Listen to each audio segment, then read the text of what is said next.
Hello, friends. It's Sam Chaney reporting for Weaponized News. Today is January 15th, 2025, 26. We're in 26. Thank you for joining us on this Thursday edition. It's been one of those days for me today. Apologies for being a few minutes late here. It's been one of those days. I got pulled over this morning on the way to work, on the way to a job to go do some accounting work. And the cops let me off with a warning. I said, I support the law and kill everybody. And they said, go about your day. No, just kidding. They said I ran a red light on a turn and it was yellow, but they're going to let me off with a warning. So I guess I'm lucky that way today. And so anyway, it's been one of those days. Time seems to be going fast for me today. I'm hurrying around and all that. Anyhow, thank you for joining us on this Thursday edition of Weaponized News as I'm getting it together for you. Some programming notes. We're going to have 7 C's on next week. If I can bring up the messages here, I'll give you the exact day. We just confirmed it a few hours ago. It's going to be on the 21st of next week. So when is that? Wednesday. Next Wednesday, 7 C's on this live broadcast. We're going to do a deep dive into probably a lot of stuff, but specifically we're going to be talking about Davos. That's coming up. Technocracy and directed energy weapons, amongst other things. The very knowledgeable and informative 7 C's next Wednesday. So be sure to tune into that broadcast. I'm sure it will be very good, very informative. Okay, quick hook for the news. I keep warning everybody, liberals probably don't watch this show. I wouldn't expect them to, but Tim Walz out there setting people up, man. You listen to this fool and you're gonna be in trouble. We're gonna play the clip, but it's just damn, man. Damn. I shot another guy last night in Minnesota. I guess it was an illegal, so it's okay. This whole thing reeks of government setup, strategy of tension, divide and conquer. It's all bad, man. Go arrest all the politicians that are implementing the sanctuary state policy. Maybe Trump should do the Insurrection Act. But as soon as they do that, then we're never going to get over this federal tyranny. What is the answer? They really need to prosecute. We need something. Because they say, well, we need this heavy presence of ICE in the streets. And, of course, that's agitating right or left wingers, whoever. Anti-government, whatever you want to call them. And so it's causing all this confrontation. People are getting hurt. The cops are getting hurt. Civilians are getting hurt. It's all bad, man. It's all bad. And so they need to do something about these sanctuary jurisdictions. They need to do something. Because we're not getting mass deportations. It's not working. Okay. What you're doing is not working. It looks like a freaking police state. It's not working. It's not good. And all this is probably going to, like, if it makes a difference, but it probably will cause the Republicans to lose the midterms. Good. Government wins every election. It'll make a shit of difference in my book, but maybe a little bit on policy, right? We got why ICE can kill with immunity report out of Wired. We'll go over that a little bit. And what else do we got? We got quite a bit of reporting on ICE. Some leaked documents, allegedly from ICE. Leaked documents detail the dizzying scope of ICE operations. We'll see. We'll go over that report. They're just simply not doing. 600,000 in the first year under Trump have been deported, according to their own numbers. And we're looking at 50 million illegal aliens in this country. Yeah, I don't think we're going to, the government's not going to be able to fix the problem the government created, right? We'll see. But it's not looking good right now. I'll tell you that. Yeah, Trump says we shouldn't have an election, talking about the midterms. And he's also talking about invoking the Insurrection Act. Do we need to go that far? I don't know. Something needs to be done about the sanctuary. I'm living in one, California. I guess Trump says he's cutting off federal funding to them. We'll see. College basketball is rigged. And I'm not just saying that. I don't bet on sports or anything for that matter, but yeah, they busted a bunch of basketball players in college rigging games, allegedly. So, yeah, all these sports games are rigged. What else do we got today for you? Oh, weaponized soybeans. We're going to go over that from old Peter Navarro. Weaponized soybeans. We got some economic news. The economy's not looking good.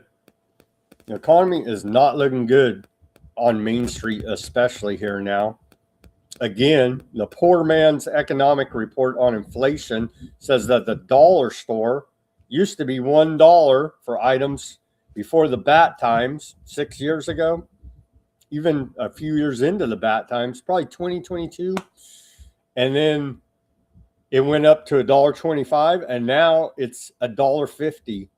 So that's your poor man's on the street inflation report, 50% in what, the last 3 years, going up a quarter, what, say on average about, going up about a quarter every 2 years. So in dollar terms. So 2022, we'll say 2020, it was $1 at the dollar store. 2022, it was $1.25, and today it is $1.50. But we got a bunch of other economic news. That's just my personal poor man on the street economic report for you, and that's about as good as it gets, honestly, for economic data, because we can't trust anything coming out of any of these institutions at this point. We got, a bunch of military propaganda. Thankfully, there was no strike yet on Iran, but we're going to see how that sorts out. All the reports yesterday were saying it's imminent. That's why I put it in the headline of the title of the show. They said it's imminent, and all these military, all these different movements, tracking of planes, ships. U.S. did ship has a aircraft carrier. They got a bunch of military assets amassing there, and these the evacuations of the embassies, and so something may still happen. Things are simmering down there a little bit in Iran. We'll get to that. Trump launched the Great Healthcare Plan, greathealthcare.gov today. We'll cover that for you. Trump has rolled out a hell of a lot of government websites attributed to him. That's for sure. What else do we got today? Oh, we stole another America. Not we. I don't get jack from it. Neither do you. The U.S. government stole another oil tanker today out there in the Caribbean. We have video of that. They proudly post it. And we got all the fallout from Iran, from what looked like a Daesh-style attack, according to Iran. So all of that fallout. Other geopolitical news we'll get to. And then we got more on, yeah, they are going to rewrite history or omit it, as Pompeo was saying, as many are saying here now in regards to the genocide in Gaza. So textbook international definition of genocide is exactly what's happening there. And they're censoring, pulling their hair out, saying, you're antiseptic. And it's just, come on, man. I don't hate you because you're aardvark.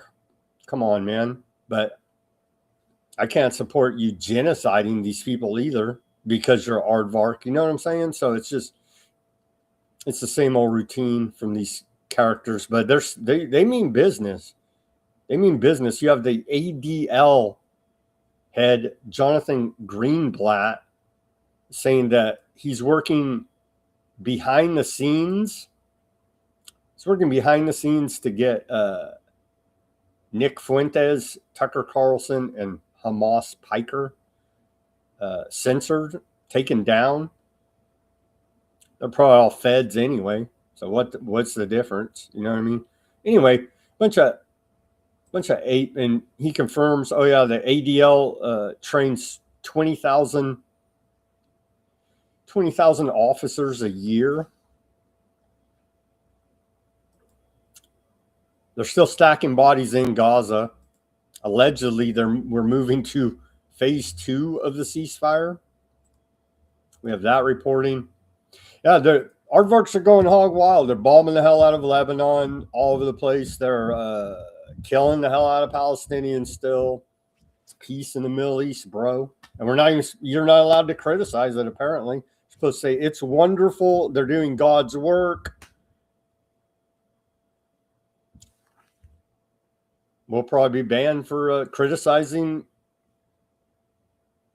genocide soon here now. I wouldn't doubt it. Yeah, they're bombing the hell out of everything. They're, as aardvarks have become known for now, setting fires all over the occupied West Bank as per climate change, right? Okay. All that and much more to cover on this Thursday edition of Weaponized News. Let's get to this day in history. On this day of January 15th, going back to the year 1535, King Henry VIII declares himself head of the Church of England. Good of him there. In the year, where we go? How did I miss this one? In the year 1777, people of New Connecticut, Vermont, declare independence from England. In 1863, on this day, first U.S. newspaper printed on wood pulp paper, Boston Morning Journal. In 1870, the Democrat Party symbol, donkey, first used as symbol of Democratic Party in Harper's Weekly. Here it is. Why you would want your political symbol to be a jackass is beyond me, but this is what they chose back in 1870. Here it is, the original jackass. There you go.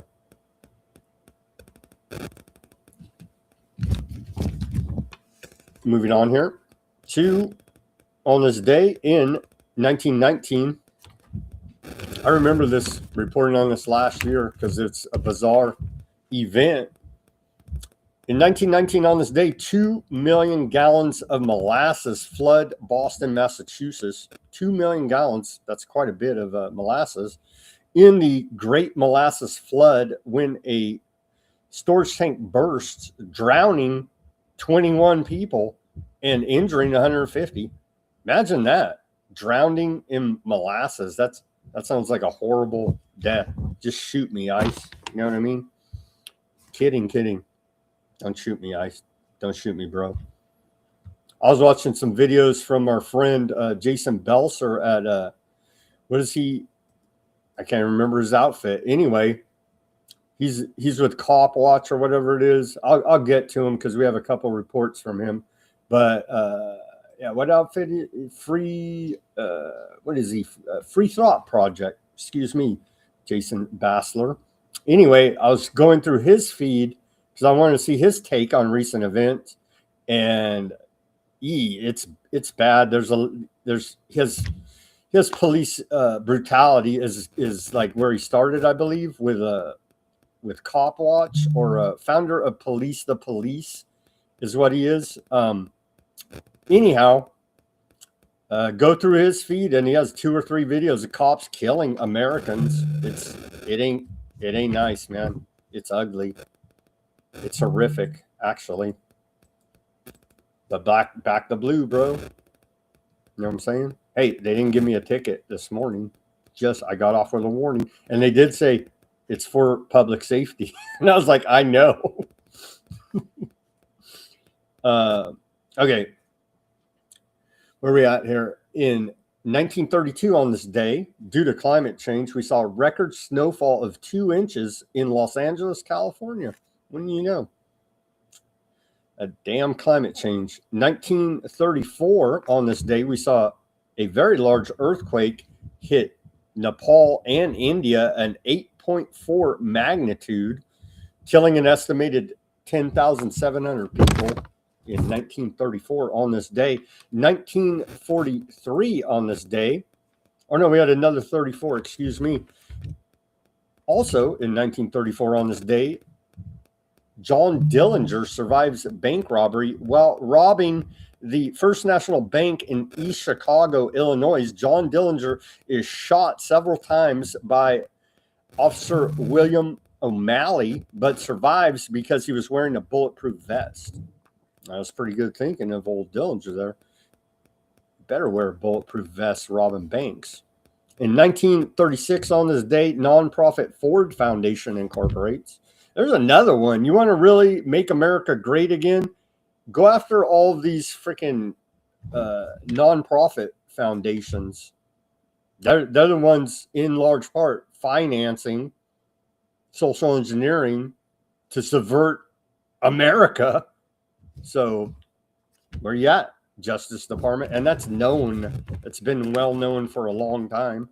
Ford Foundation, Tides Foundation, Soros. What is it? Open Society. There's a whole bunch of them. A whole bunch of them.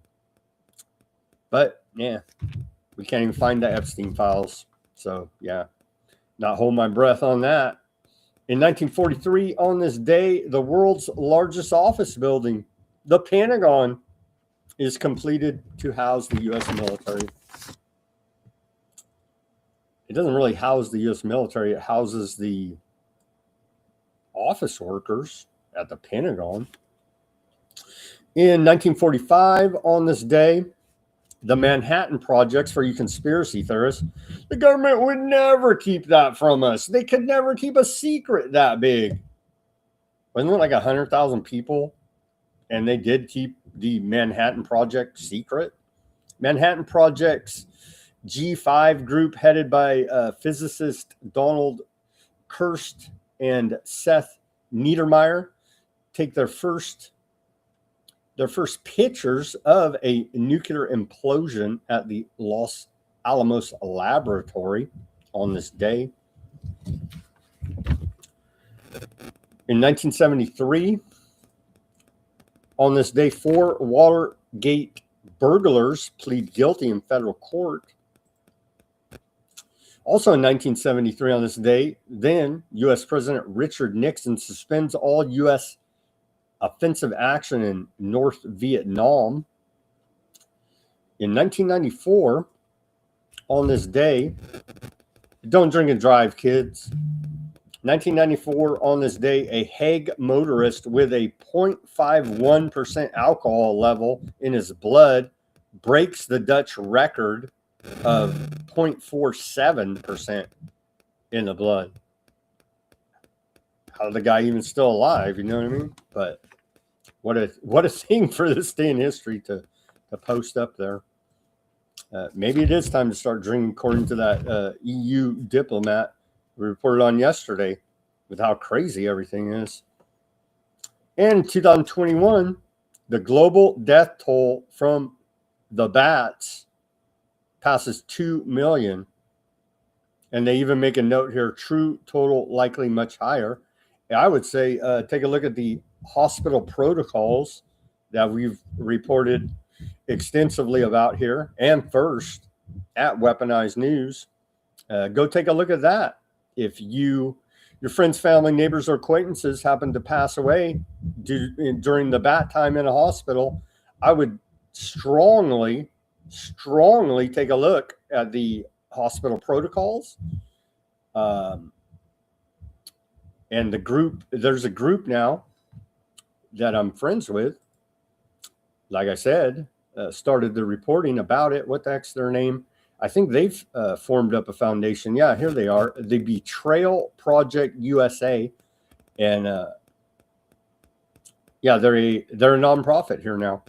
Real Betrayal Project 501c3, run by 11 victims and survivors of the bat protocols at the hospital, right? Here they are.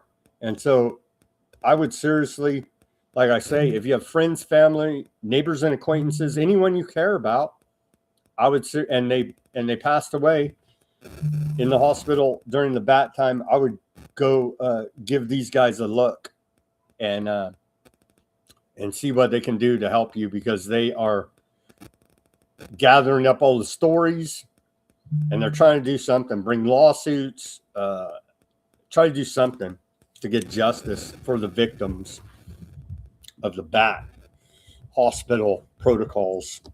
And so check these guys out.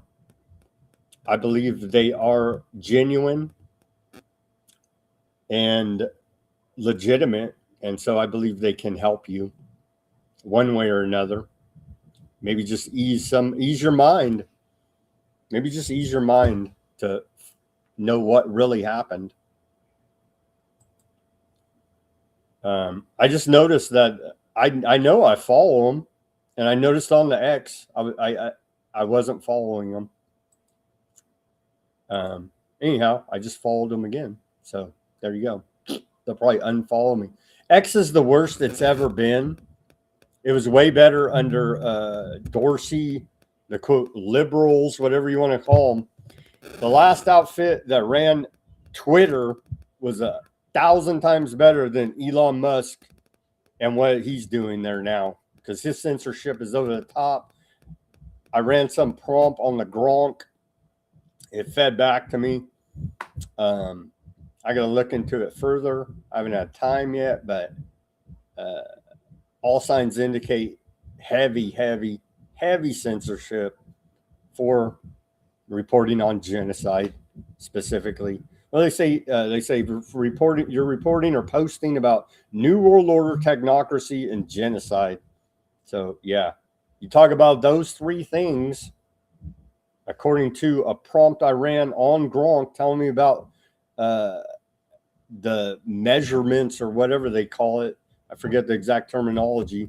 So warning, you don't want to be censored on X. Don't talk about those three things. Oh, just the three most important issues of the day. Yeah, probably shouldn't talk about it if you don't want to be censored on the X. It's ridiculous, man. And then and it's so sneaky and underhanded. Well, they all are sneaky and underhanded.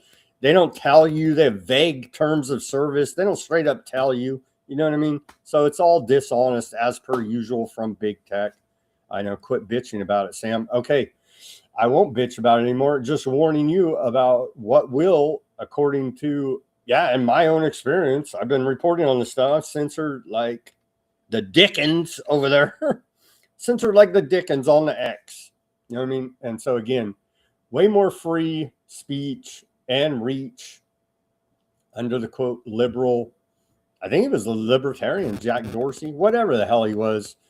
It don't really matter. When he was running it, it was way more free. I'll tell you that from firsthand experience. Okay, let's get to the news for you. We got one civil liberties here. I didn't even have time to read a bunch of it, but here's a good one, because we all love being spied on. You know what I mean? I've removed all the blinds from my house because I'm not doing anything wrong. So on this day of January 15th, 1970, Army spying on Americans exposed.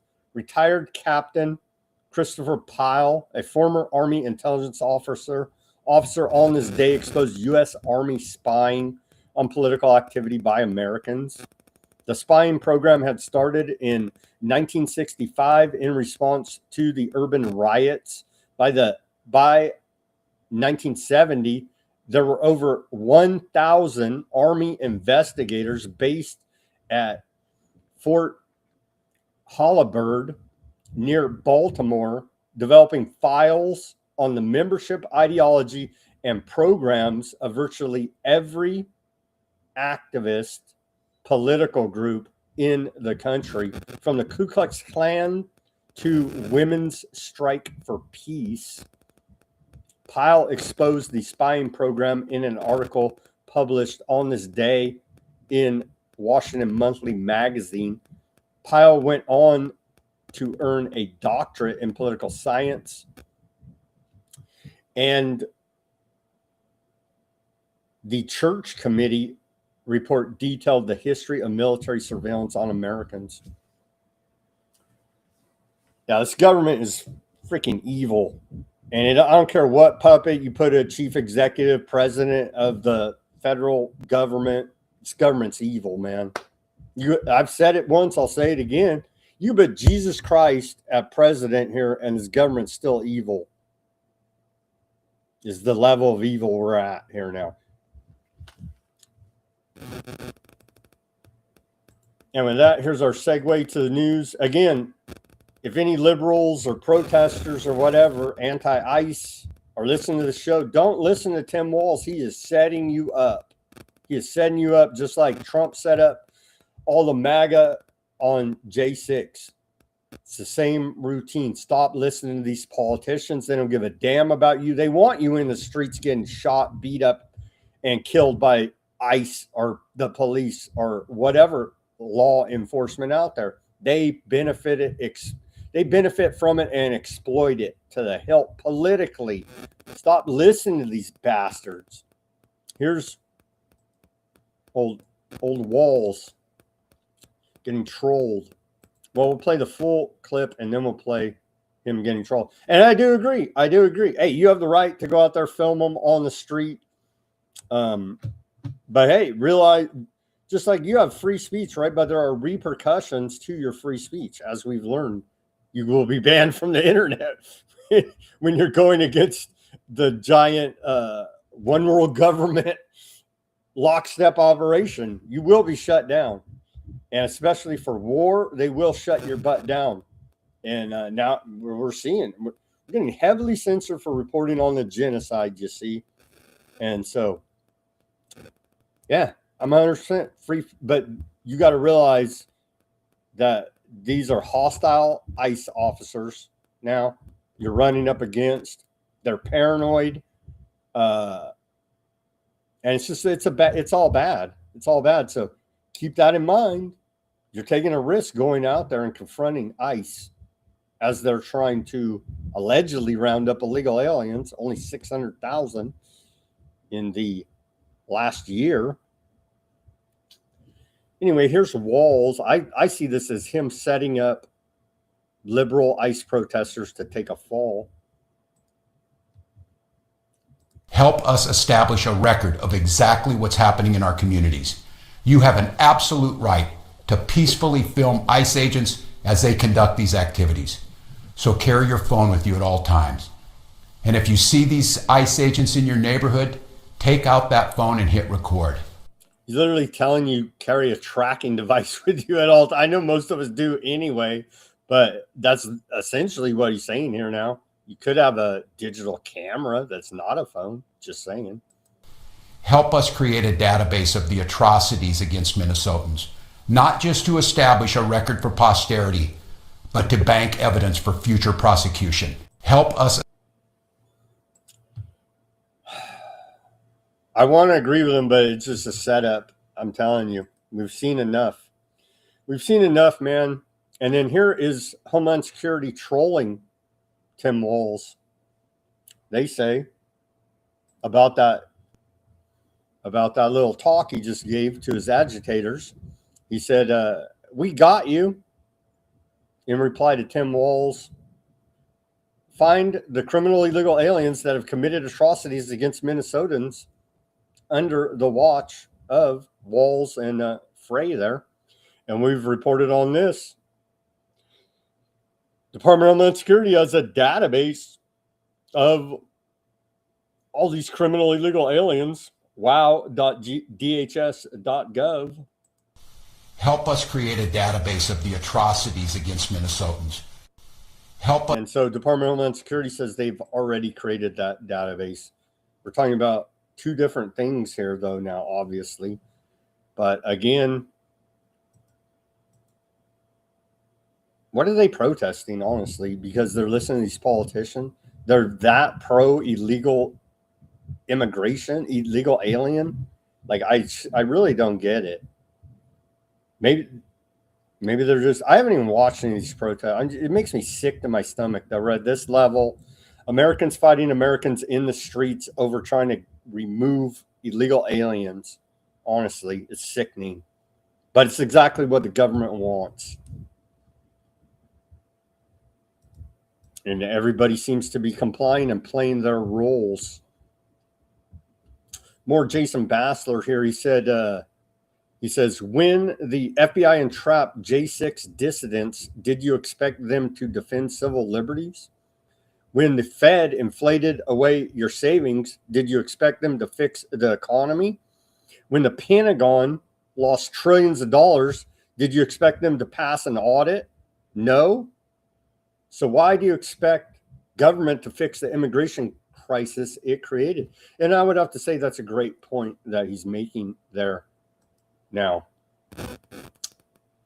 here's bobblehead Leavitt, press secretary lady, at the White House today. She says the Democrat Party's demeaning of ICE by referring to them as Nazis and the Gestapo is absolutely leading to violence we're seeing in the streets. Again, go do something about it with the go arrest these politicians. But yet no one in government ever gets in trouble. But the useful idiot protesters get shot, beat up, and abused. And ICE is getting shot, beat up, and abused as well. And so it's bad. It's all bad. But the government has created this environment. Here she is.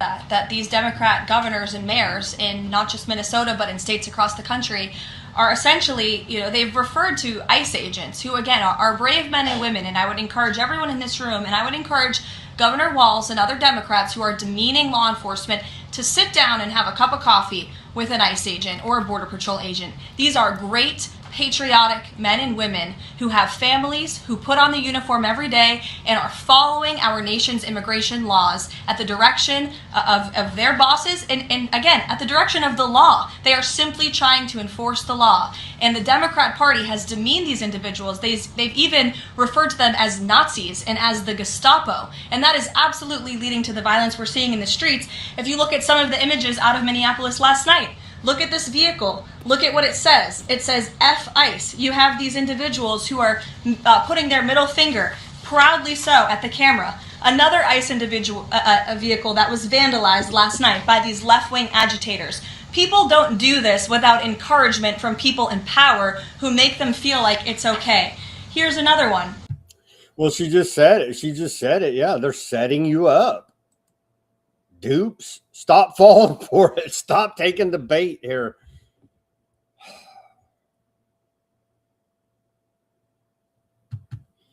It's frustrating to see this. And all this goes on, and we're not deporting the illegals.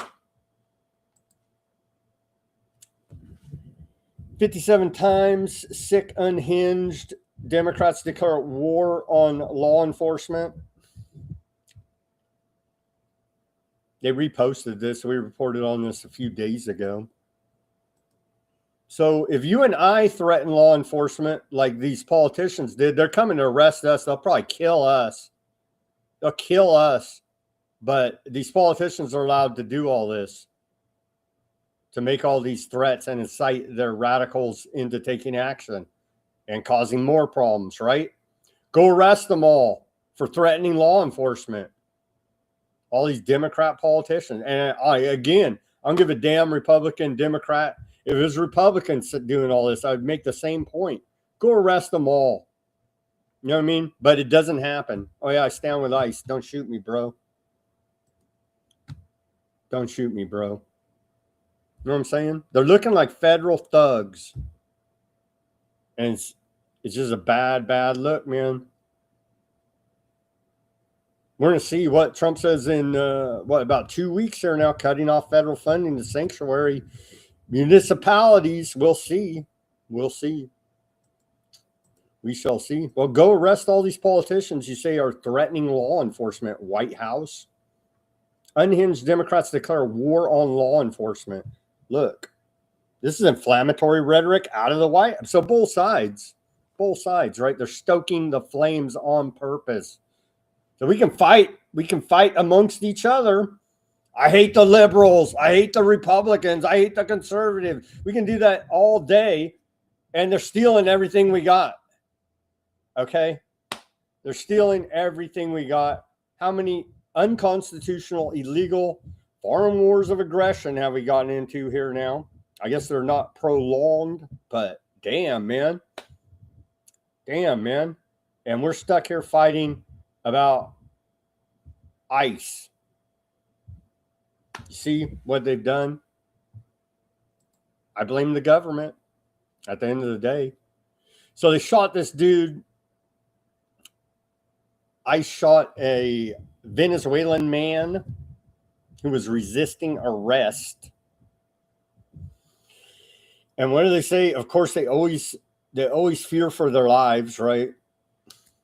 And so police are so paranoid, afraid for their lives that if it's true, that's the excuse they use to never be prosecuted, then they're not fit for duty. They're armed up. They got body armor, tanks, an army of guys with guns. They got guns, but they're still fearing for their life. So that, I don't see how that's even a legitimate excuse. And that guy that shot Good, he was not freaking, he could have easily stepped out of the way of that vehicle. Give me a freaking break. There was no need to execute that woman. Okay? No need. We'll get to more. ICE agent, yeah, they shot that illegal in the leg. So there you go. Shoot him in the leg. Shoot him in the leg. Probably it'd be better don't shoot anybody, honestly, right? Obviously, but what do they say here? Allegedly, according to the government, Department of Homeland Security says the illegal alien from Venezuela, along with two other perpetrators, mercilessly beat a federal law enforcement officer with snow shovels and broom handles. And he only got shot in the leg. You know what I mean? So, and the government lies so damn much, and you can't trust these freaking. Can't trust the left-wing protesters. They lie like hell too. The government lies like hell, and the truth really usually lands somewhere in the middle of these two extremes. It's a giant mess, man. There's a bunch of video of it. Made for TV riots, right? Fox News is there. We'll play this clip from last night in Minnesota. I guess it's maybe tonight. It's kicking off right now. I don't know. But here's a report from the War Channel, Fox News. They love it, of course. That's when they say this. So they go to the door. That's when they say this Venezuelan migrant held up a shovel, tried to assault one of their agents. And you can hear those chants there in the background as protesters show up. That's when they say use the shovel to try and assault the agent. Shots were fired. This Venezuelan teen, we're told, was shot in the leg, expected to be okay. But Malusian telling me there's actually a picture that a source texted him of this guy on a stretcher smiling, kind of giving a thumbs up as he's taken away to the hospital. So we'll get more on what's going on there at the scene. But it's become aggressive here, and I saw it today when I was on the ground with law enforcement here, with ICE agents here in Minnesota. It's something we've been keeping an eye on as it continues to grow. But it comes as the governor here, Tim Walz, who's also under investigation in this huge fraud scheme here, Sean, just told people, hey, these are just our neighbors, and if you see them getting arrested, take out your cell phone and record. Watch. So they go to... Yeah, we played that clip.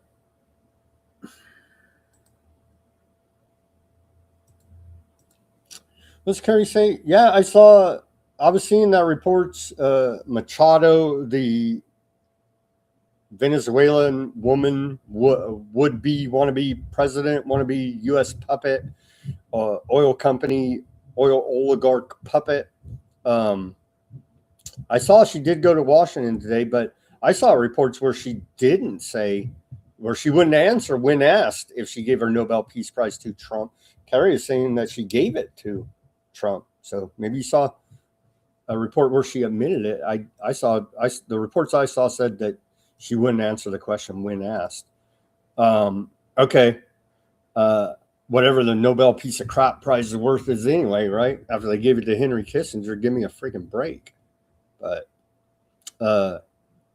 so here they are, the illegals. Yeah, get them out. Screw these illegals, man. Get them out of here.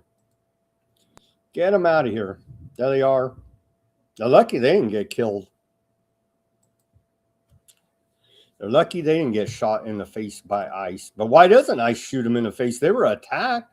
Well, I guess they said the woman weaponized her vehicle and was going to run over it. You can watch the video. Come on. How can everybody, I guess it's perceptions, right? And your biases is how you're going to perceive that interaction. But the way I perceived it was that ICE agent could have easily stepped out of the way.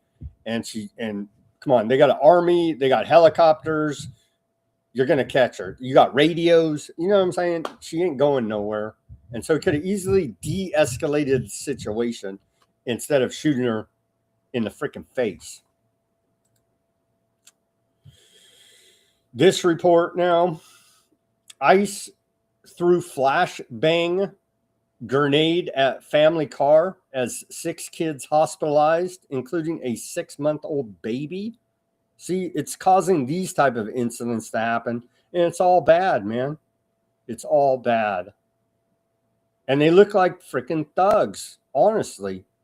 The ICE agents, all armed up to the teeth in military fatigues. It's a bad look. And again, they say, well, the reason we have to go in so heavy is because they're sanctuary jurisdictions and they won't turn them over when they're arrested and allow them to be deported. Well, again, start indicting the politicians who are implementing these policies first. Again, we'll see what cutting off the funding, if they even do it, as Trump has said he's going to do. We'll see. Trump says a lot of stuff, right? And doesn't.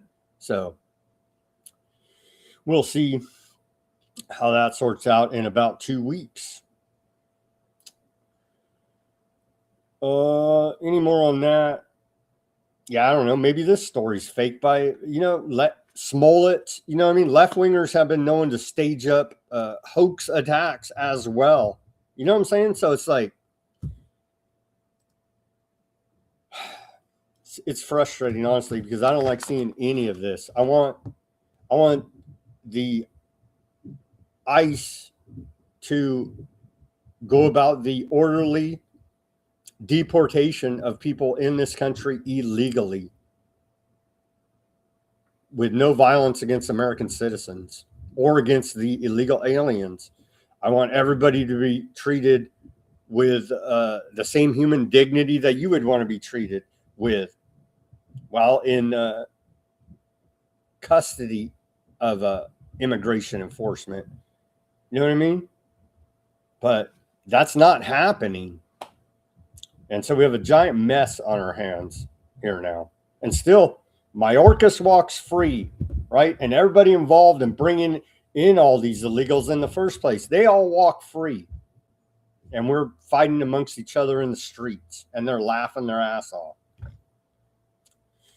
Why ICE can kill with impunity.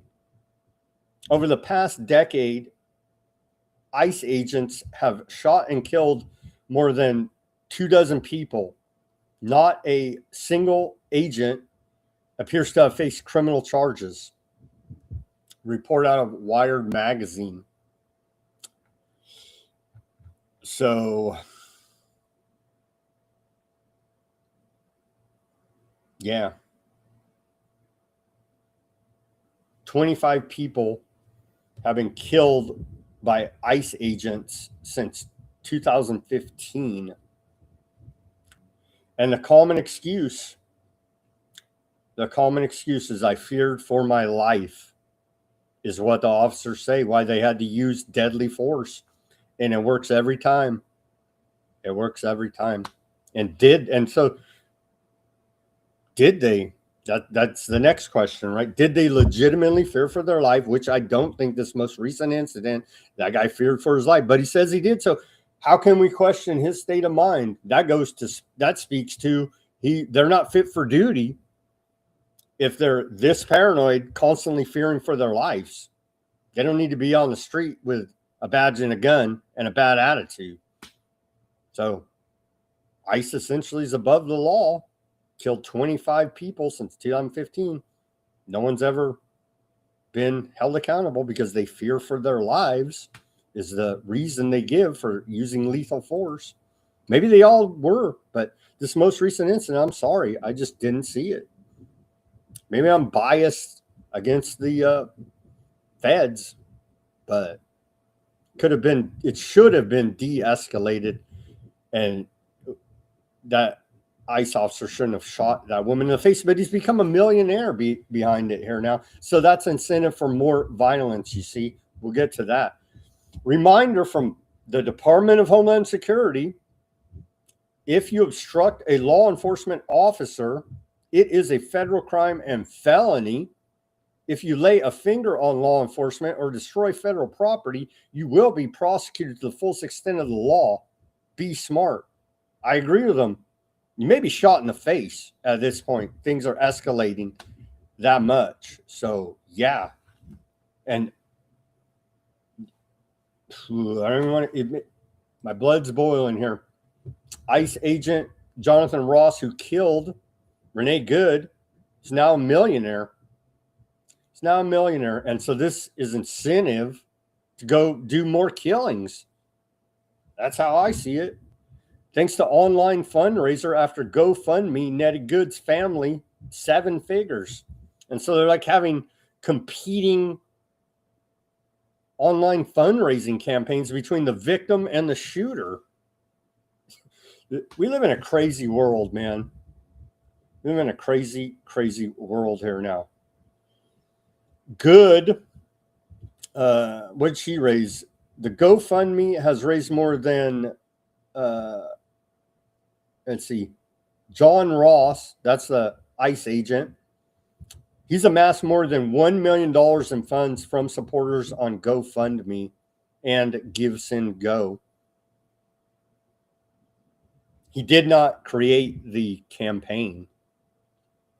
But again, that speaks to this is a larger operation. This is a setup. They try to, create these flashpoints.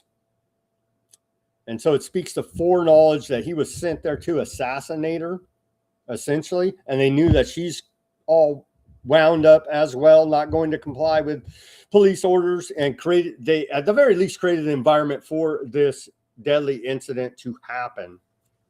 At the very least.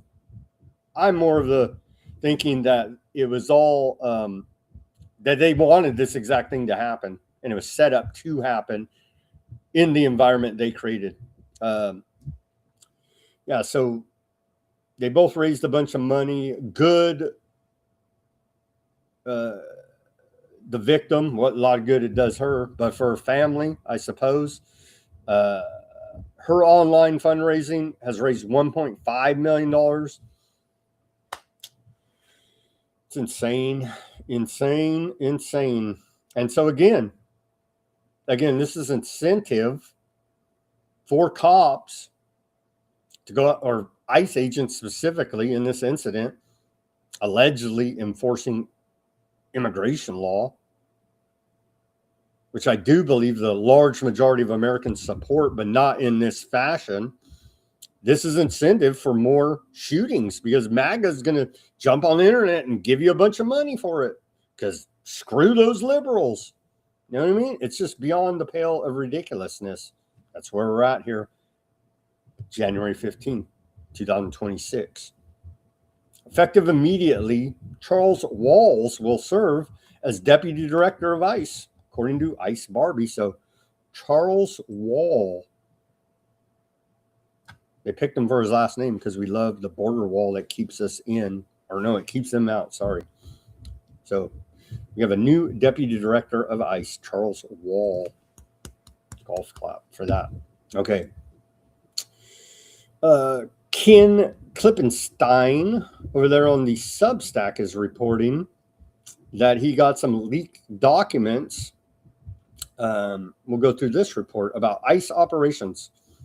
He says, Operation Bench Warmer, Tidal Wave, Abracadabra, Dust Off, Fleur de Lis. These are just a few of the secret programs recently undertaken by ICE. ICE has become a self-appointed bouncer for America under Donald Trump. I don't know if I agree with that, but anyway, reading from this article, enlisting tens of thousands of federal, state, and local police and intelligence departments and agencies to not just root out illegals, but also exploit them for intelligence, leaked documents show. A Border Patrol official outraged by ICE's conduct has leaked to Klippenstein and this and other documents providing an unprecedented glimpse into ICE's undeclared activities across the country. Many of these operations and their code names have never been previously reported. A 15-page long document marked law enforcement sensitive details 21 different major ICE operations resulting. So it says in 6,852 apprehensions since June from Operation A covert effort to develop informants among immigrants in detention, to Operation Benchwarmer, which alone spans the deployment of 2,000, quote, intelligence assets across the country. The document gives a sense of how aggressively ICE is scouring neighborhoods and developing sources to spy on immigrants and Americans alike. See, that's the problem. You and I, Joe Blow, American taxpayer sucker, we're going to get caught up in this dragnet as well. That's a big problem, violation of our civil liberties. And so are you willing to give up your civil liberties to deport illegal aliens? You know what I mean? Kind of not over here, government. But don't matter. They don't care. They don't give a damn what we think. They're going to do it anyway, obviously. Operation Abracadabra. And they don't give a damn about our rights, obviously, because Constitution, MAGA, America, you know, it's just beyond the pale of idiocy is where we're at here now. Operation Abracadabra was initiated with the requirement of interviewing 100% of individuals apprehended to gather intelligence and identify follow-up targets such as stash houses and individuals conducting illegal activity, tying every individual who crosses the border illegally to a foreign terrorist organization, a transnational criminal organization, and or utilizing the intelligence to develop targets.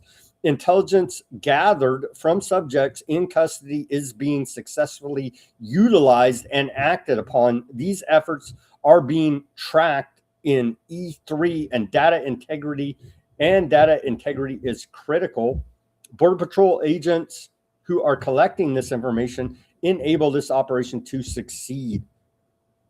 They're creating a giant spy network of illegal alien informants. This doesn't sound good.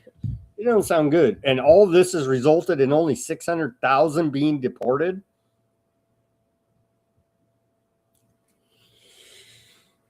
The source was spurred to action by the absurd amounts of secrecy surrounding the operations and the utter failure of Congress to make many of them public. The secret has concealed ISIS transformation into a parallel FBI and DEA and an independent police force whose mission has crept well past the deportations the media tend to focus on. We got problems. The media is telling a certain story about ICE giving the blow-by-blow on the most public horrors, but never quite sees the bigger picture that it's part of a larger war. As a military intelligence source told me, the ICE crackdown isn't just about immigration. That's what we've been saying here at Weaponized News for a while. It's about gathering intelligence in support of Trump's war on cartels, as well as on Antifa, on the radical left wing, and those who are anti-American, and anyone else they consider terrorists. And since the administration has been so quick to label everyone, including Renee Good, terrorists, it's no wonder they think they're at war. ISIS work is done under a set of task forces, with the agency calling upon other DHS agencies like the Border Patrol, Homeland Security investigators, the Federal Protective Service, and even the Secret Service. DHS now constitutes the largest federal law enforcement agency in the country, larger even than the FBI. And it's all illegal, unconstitutional. We shouldn't even have a Department of Homeland Security. Thanks a lot, Bin Laden. And that was before ICE had its law enforcement budget nearly triple last year. Operation Abracadabra was initiated with the requirement of interviewing. We covered that in the actual. Another brief about Operation Benchwarmer reveals the employment of agents dressing in plain clothes to disguise themselves as ordinary people in an attempt to gather intelligence. Plainclothes agents have been embedded in transport vans, sally ports, processing areas, and detention cells to gather important tactical intelligence and information. The briefing says of this nationwide operation, the purpose, its focus on collecting information not normally gained during formal interviews. This national security colossus, over 20 years in the making, plays an intimate role in many of the ICE operations you read about, and many you don't. Yesterday, I reported on the deployment of hundreds of Border Patrol agents to Minneapolis, Minnesota to support ICE operations. They're in the wake of the ICE shooting of Good. Let's see. Anything else? Yeah, nothing really else. But according to these reports, and he's got a bunch of documents. I'll post the link on Weaponized News Substack. You guys can go check it out. Yeah, they've created this giant informant spy network under Department of Homeland Security, calling everybody that disagrees with MAGA terrorists. It's looking tyrannical. I'm sad to say here. And again, all of this, and we only netted 600,000 illegal alien deportations last year. You can have a giant police state, but you can't have mass deportations. Don't shoot me, bro. Here's a meme of the day from the White House today. Department of Homeland Security's been slacking on their memes. Stand with ICE, U.S. Immigration and Customs Enforcement.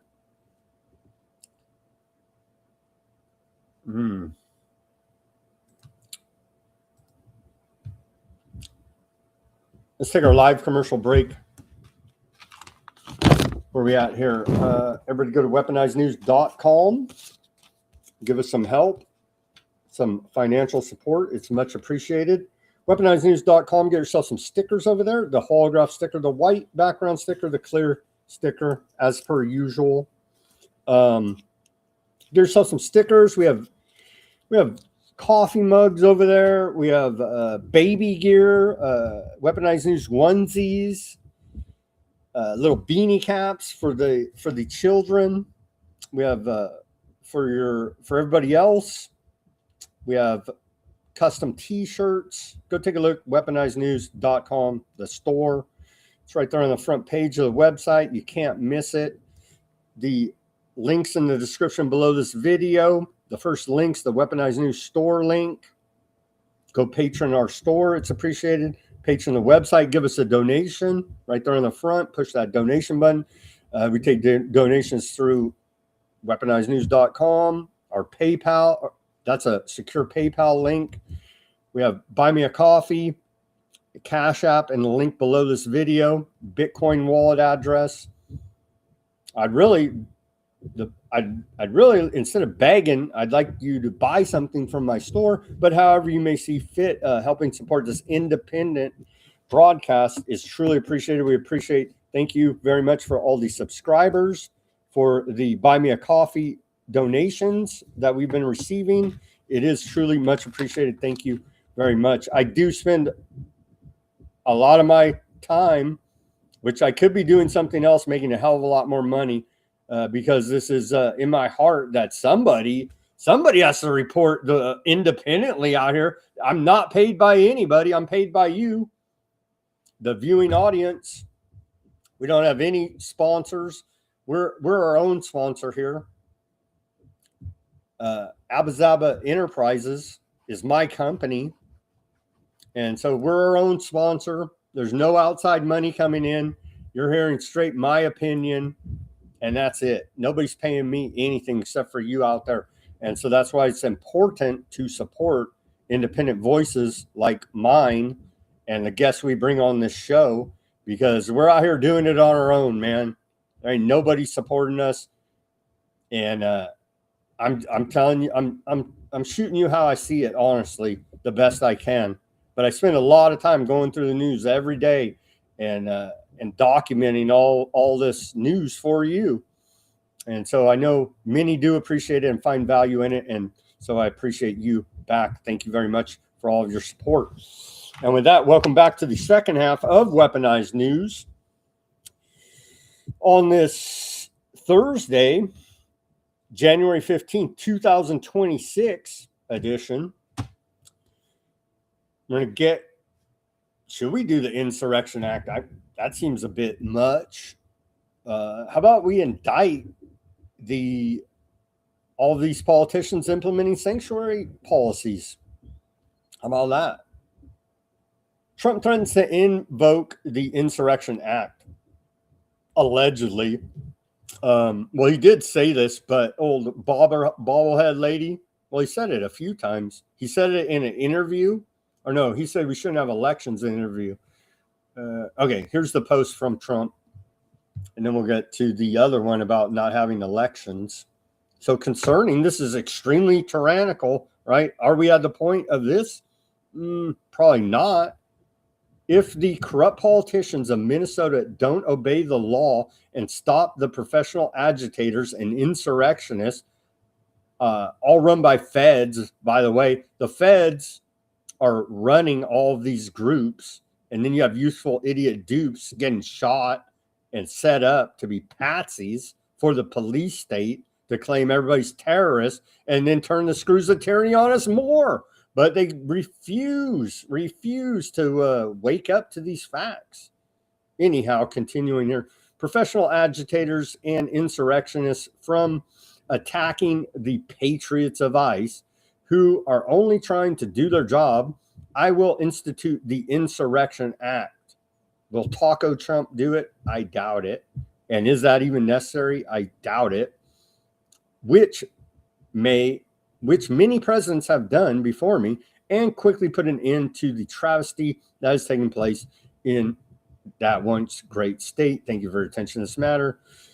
President DJT. Things are coming to a head. Here's old Ice Barbie confirming that, well, she says no plans to pull out of Minnesota. We did discuss the Insurrection Act.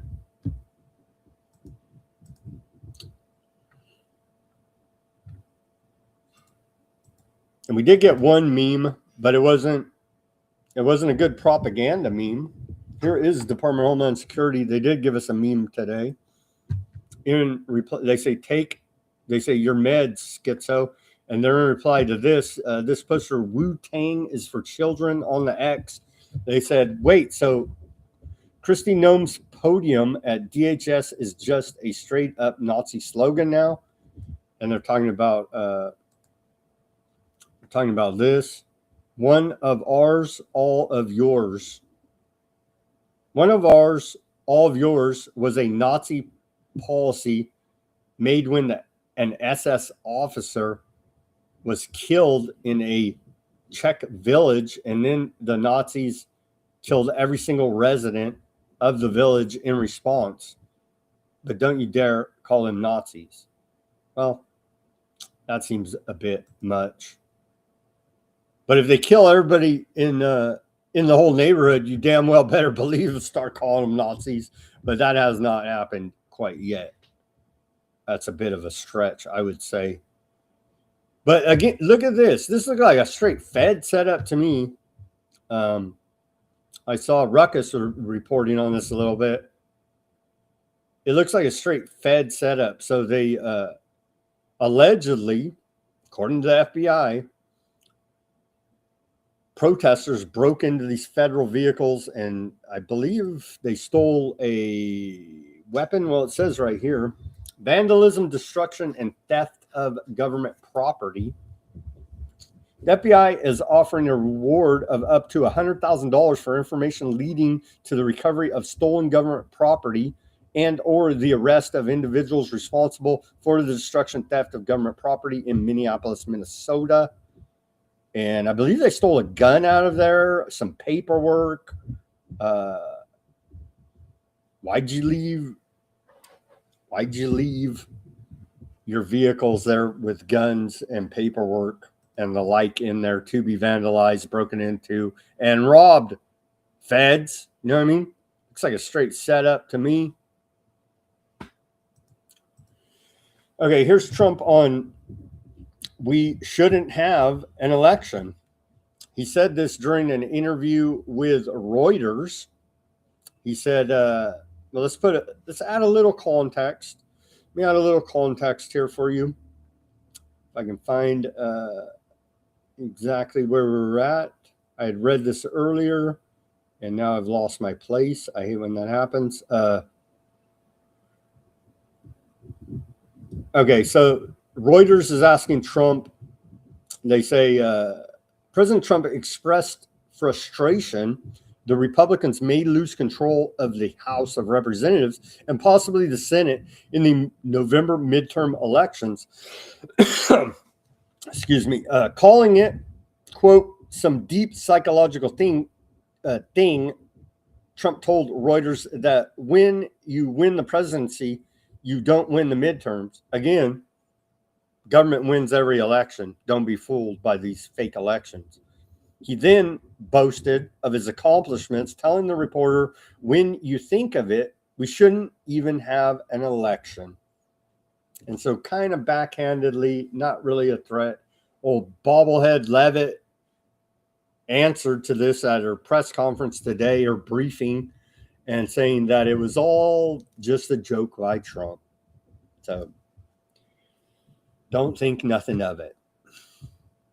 They're talking Insurrection Act and no elections. You know what I mean? It's a straight up martial law. So it's like pretty damn inflammatory rhetoric, even if it's a joke, especially with the tension so high here now. But the freak show must continue. Here's let them eat cake entertainers wearing dog masks and Rocco-era 18th century European aristocratic court costumes dance for Mar-a-Lago guests at a party this weekend. Here is it's not as, is it as bad? I don't know. They say it was the Humane Society. Mar-a-Lago played host to the American Humane Society's 15th annual Hero Dog Awards Gala, one of the first charitable events the venue hosted this year, 2026. Here's video. It is kind of creepy, but everybody loves furries now, right? MAGA loves furries. They had a big furry party over there at Mar-a-Lago. Here's the video. And the way you look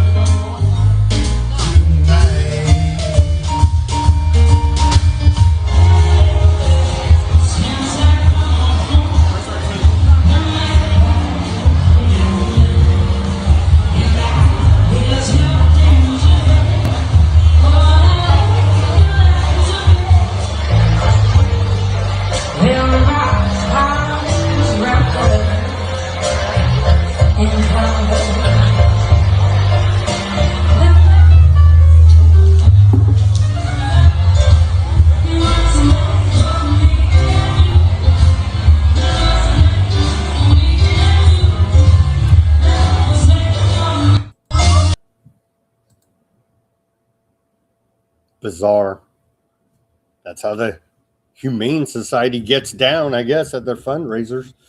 Let's take a look at these comments. What they say: ICE is an illegal standing army conducting unconstitutional warrantless raids on Americans with colonists far removed from the nation's borders.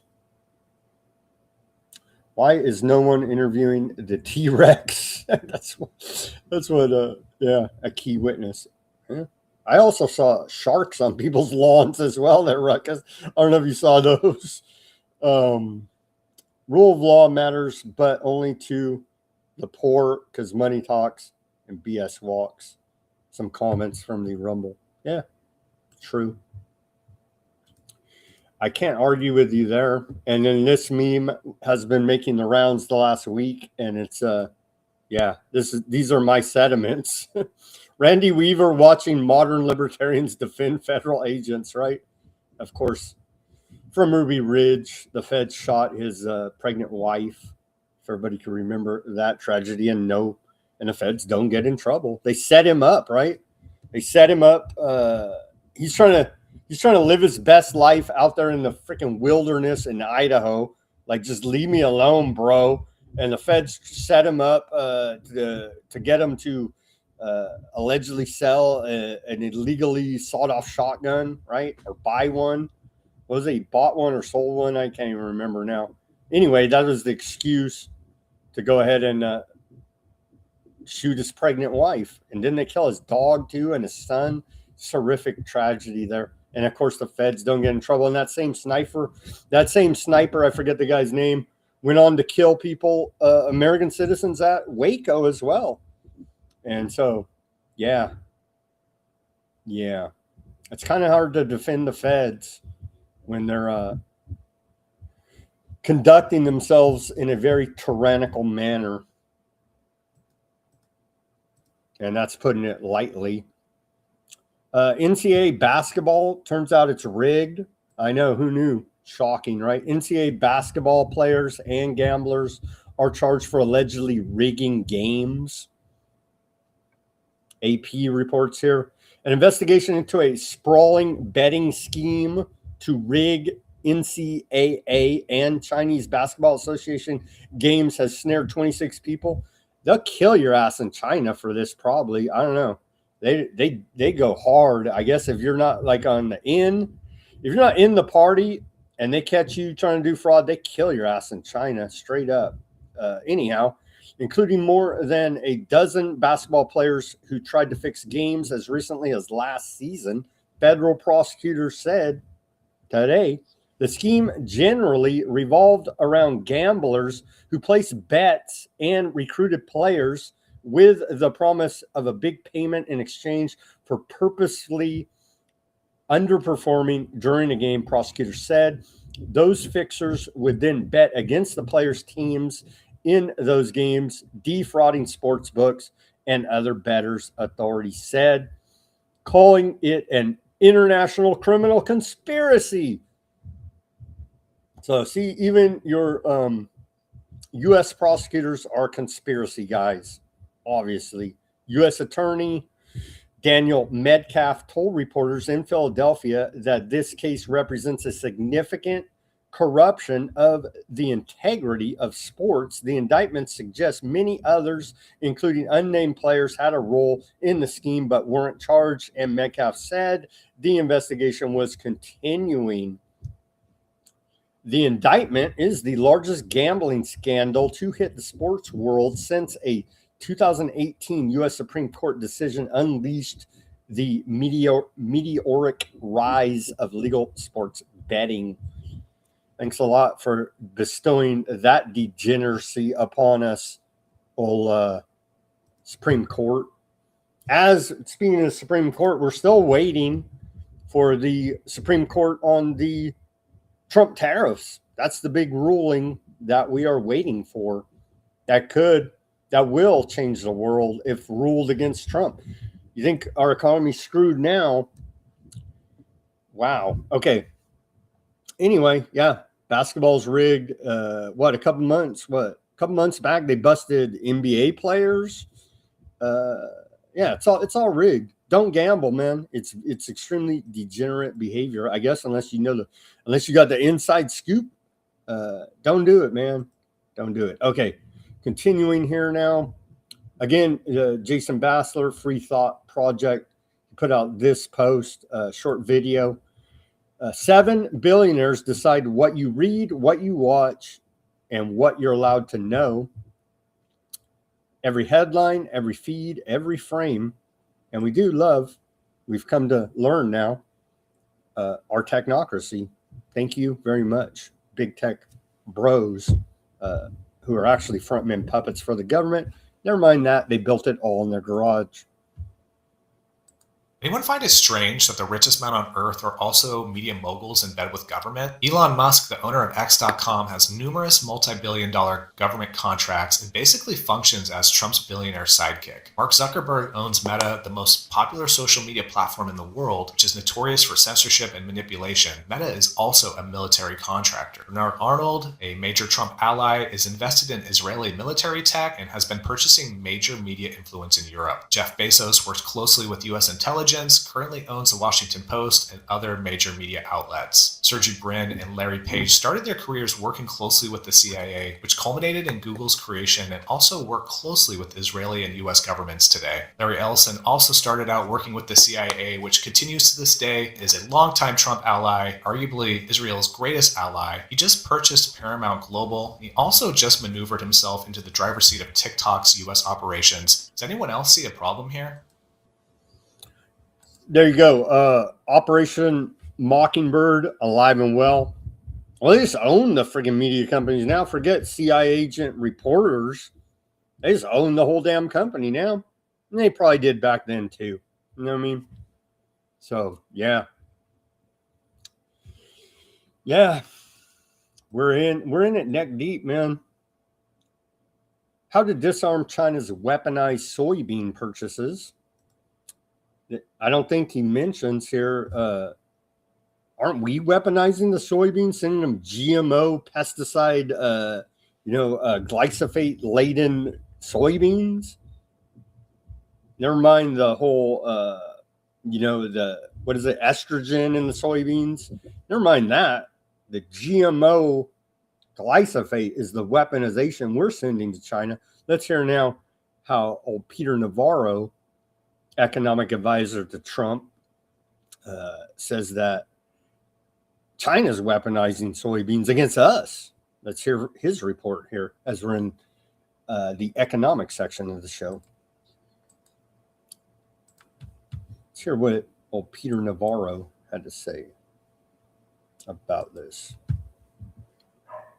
China has been weaponizing American soybeans to bully our farmers and bend U.S. trade policy. But now, the United States is finally disarming that weapon. Here's how it works. Every time President Trump cracked down on China's trade cheating in 2018 and again in 2025, Beijing retaliated the same way, canceling soybean purchases to punish U.S. farmers. That's not trade, that's coercion. Why does it work? Because America grows nearly 1/3 of the world's soybeans, but processes less than 1/5 at home. We ship raw beans overseas and hand foreign processors the cancel button. Here's the turning point. The EPA's new Renewable Fuel Standard rule flips the incentives. Biofuels made from American soybean oil get full credit. Fuels made from foreign feedstocks get only half credit. That shifts demand back to U.S. farmers and shuts down China's leverage. That's how we disarm China's soybean weapon, by processing American crops at home and taking Beijing's pressure tactics off the table. Follow for more White House economic policy. So, different weaponization there, economic weaponization. I'm talking about actual giving them GMO soybeans. I guess maybe, what is it? I know it's over 90%. I haven't looked at the numbers in a long time.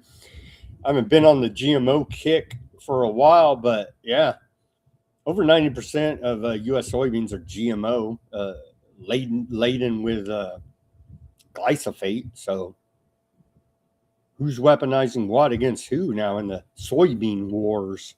You know what I'm saying, Peter Navarro? But I do understand the point you're making there economically. Weaponized soybeans, one way or another. Trump tells Reuters no plans to remove Powell despite probe. So all that was a bunch of hype to move around the markets. And of course, those with insider knowledge profited handsomely as per usual, I'm sure. Trump promised manufacturing boom. Is it a bust so far? Well, Liberation Day, remember that? Back in April, Trump had declared Liberation Day for America, saying his widespread tariffs would begin to rebalance global trade in favor of American workers. U.S. factories employ 12.7 million people today, 72,000 fewer than when Trump made his Liberation Day announcement in the Rose Garden. We're failing on bringing American manufacturing back, Trump. We're failing on mass deportation, Trump. We're failing on following the Constitution, failing on getting, we're failing at peace. Balm them into peace, I guess.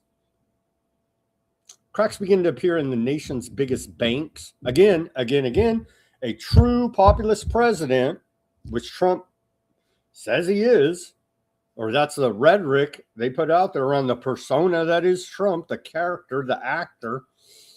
A true American populist president would go arrest the heads of Bank of America, Citibank, JP Morgan, and Wells Fargo.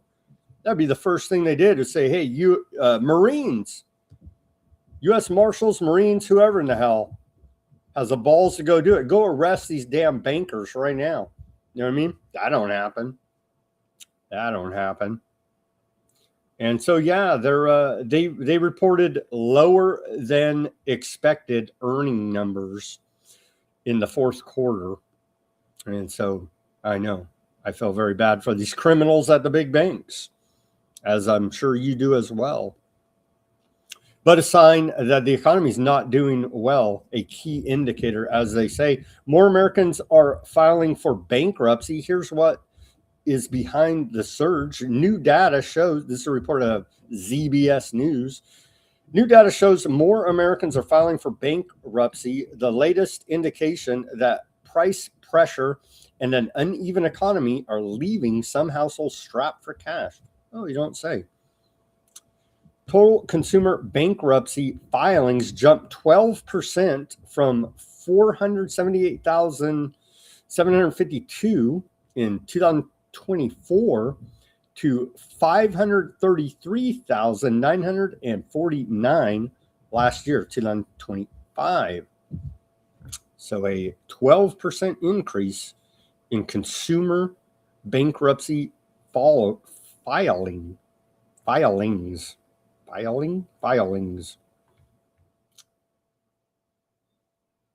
Another economic indicator that things are not good in the golden age. Bank sees 376,000 homes as housing pain spreads across U.S. and it is about to get much worse.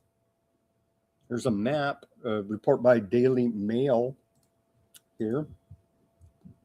Foreclosures by state in 2025. Not that many in California where I'm at, really. One in, well, that is, I guess, if you look at it that way. 1 in 427 homes foreclosed upon. We rank number 22 here. Surprised we're not higher. Florida, number 1, surprisingly, there. 1 in 230 homes has been foreclosed upon in Florida.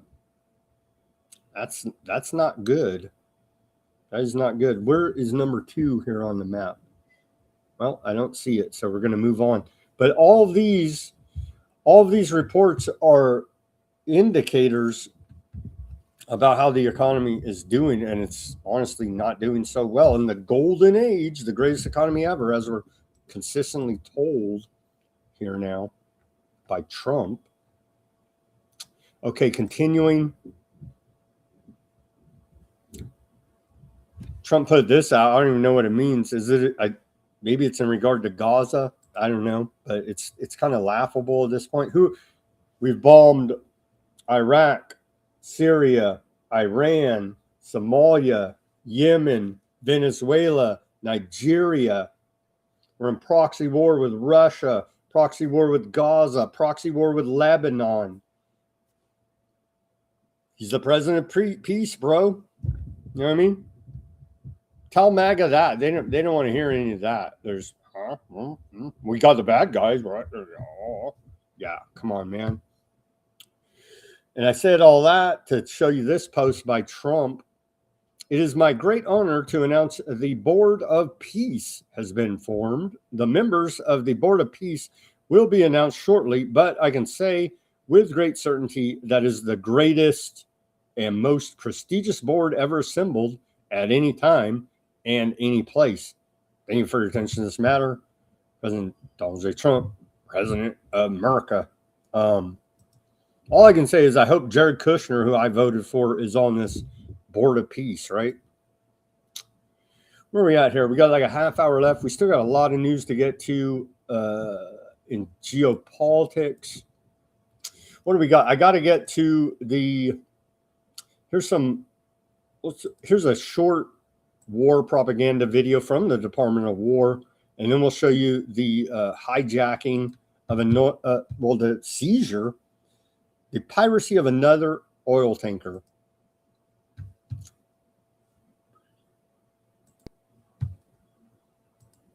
Should our enemies choose foolishly to challenge us, they will be crushed by the violence, precision, and ferocity of the war debate. In other words, to our enemies, F-A-F-O.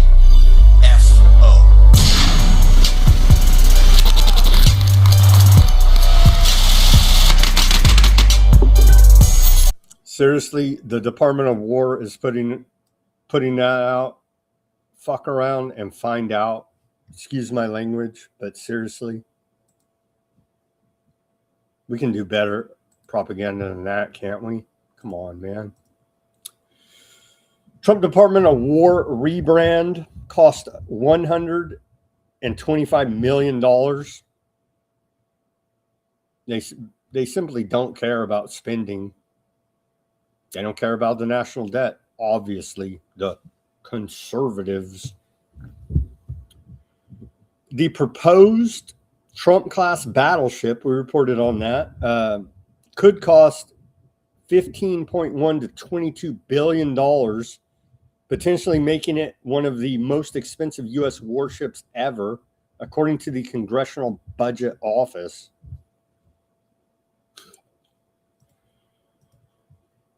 If the Supreme Court rules, I gotta say they can't, because they know the implications. If they rule against these tariffs, look out, man. Look out. Pentagon Pete, I guess the left-wing media is calling Pete Hegseth. I think Secretary of War is bad enough, honestly, but they're calling him now Pentagon Pete seizes historic paper to turn it into a vanity rag. Of course, that's a spun headline by the Daily Beast, but the Department of War is returning Stars and Stripes to its original mission, reporting for our war fighters, they say, and so feeding the troops propaganda to boost morale. We are bringing Stars and Stripes into the 21st century. We will modernize its operations, refocus its content away from woke distractions that siphon morale. You know what I mean?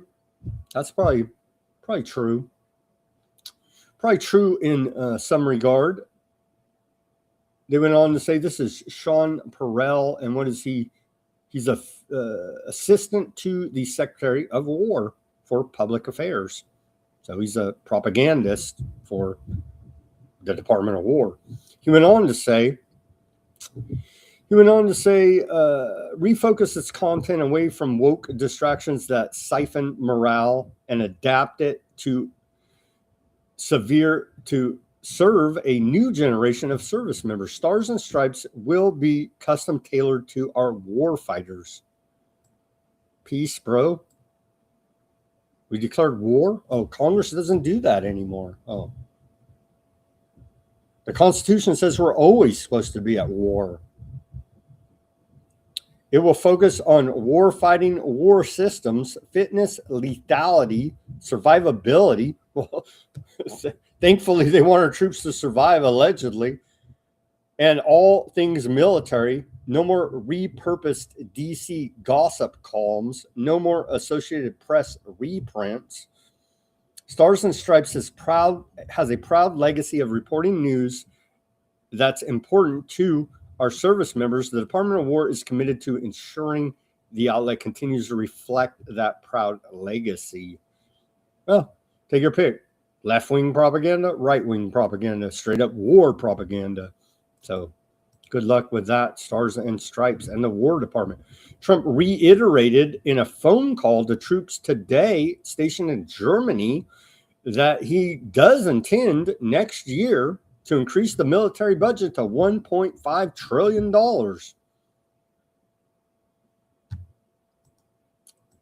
As reported earlier in the week when he last said it.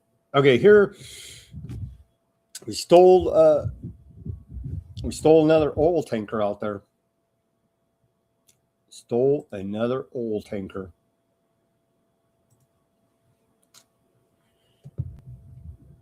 Early this morning, the Coast Guard tactical team conducted a pre-dawn boarding of and seizure of oil tanker in the Caribbean, as another sanctioned Ghost Fleet tanker had previously passed through Venezuelan waters and was operating in defiance of President Trump's established quarantine of sanctioned vessels in the Caribbean. So we're just out there stealing any boats out there full of oil. Here's a video of said theft. There's no audio on this.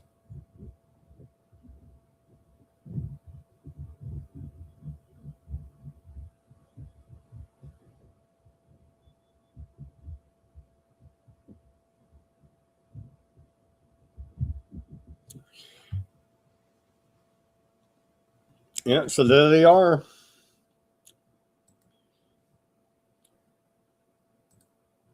stealing that oil. And it goes on. The Great Healthcare Plan, greathealth.gov, was launched today.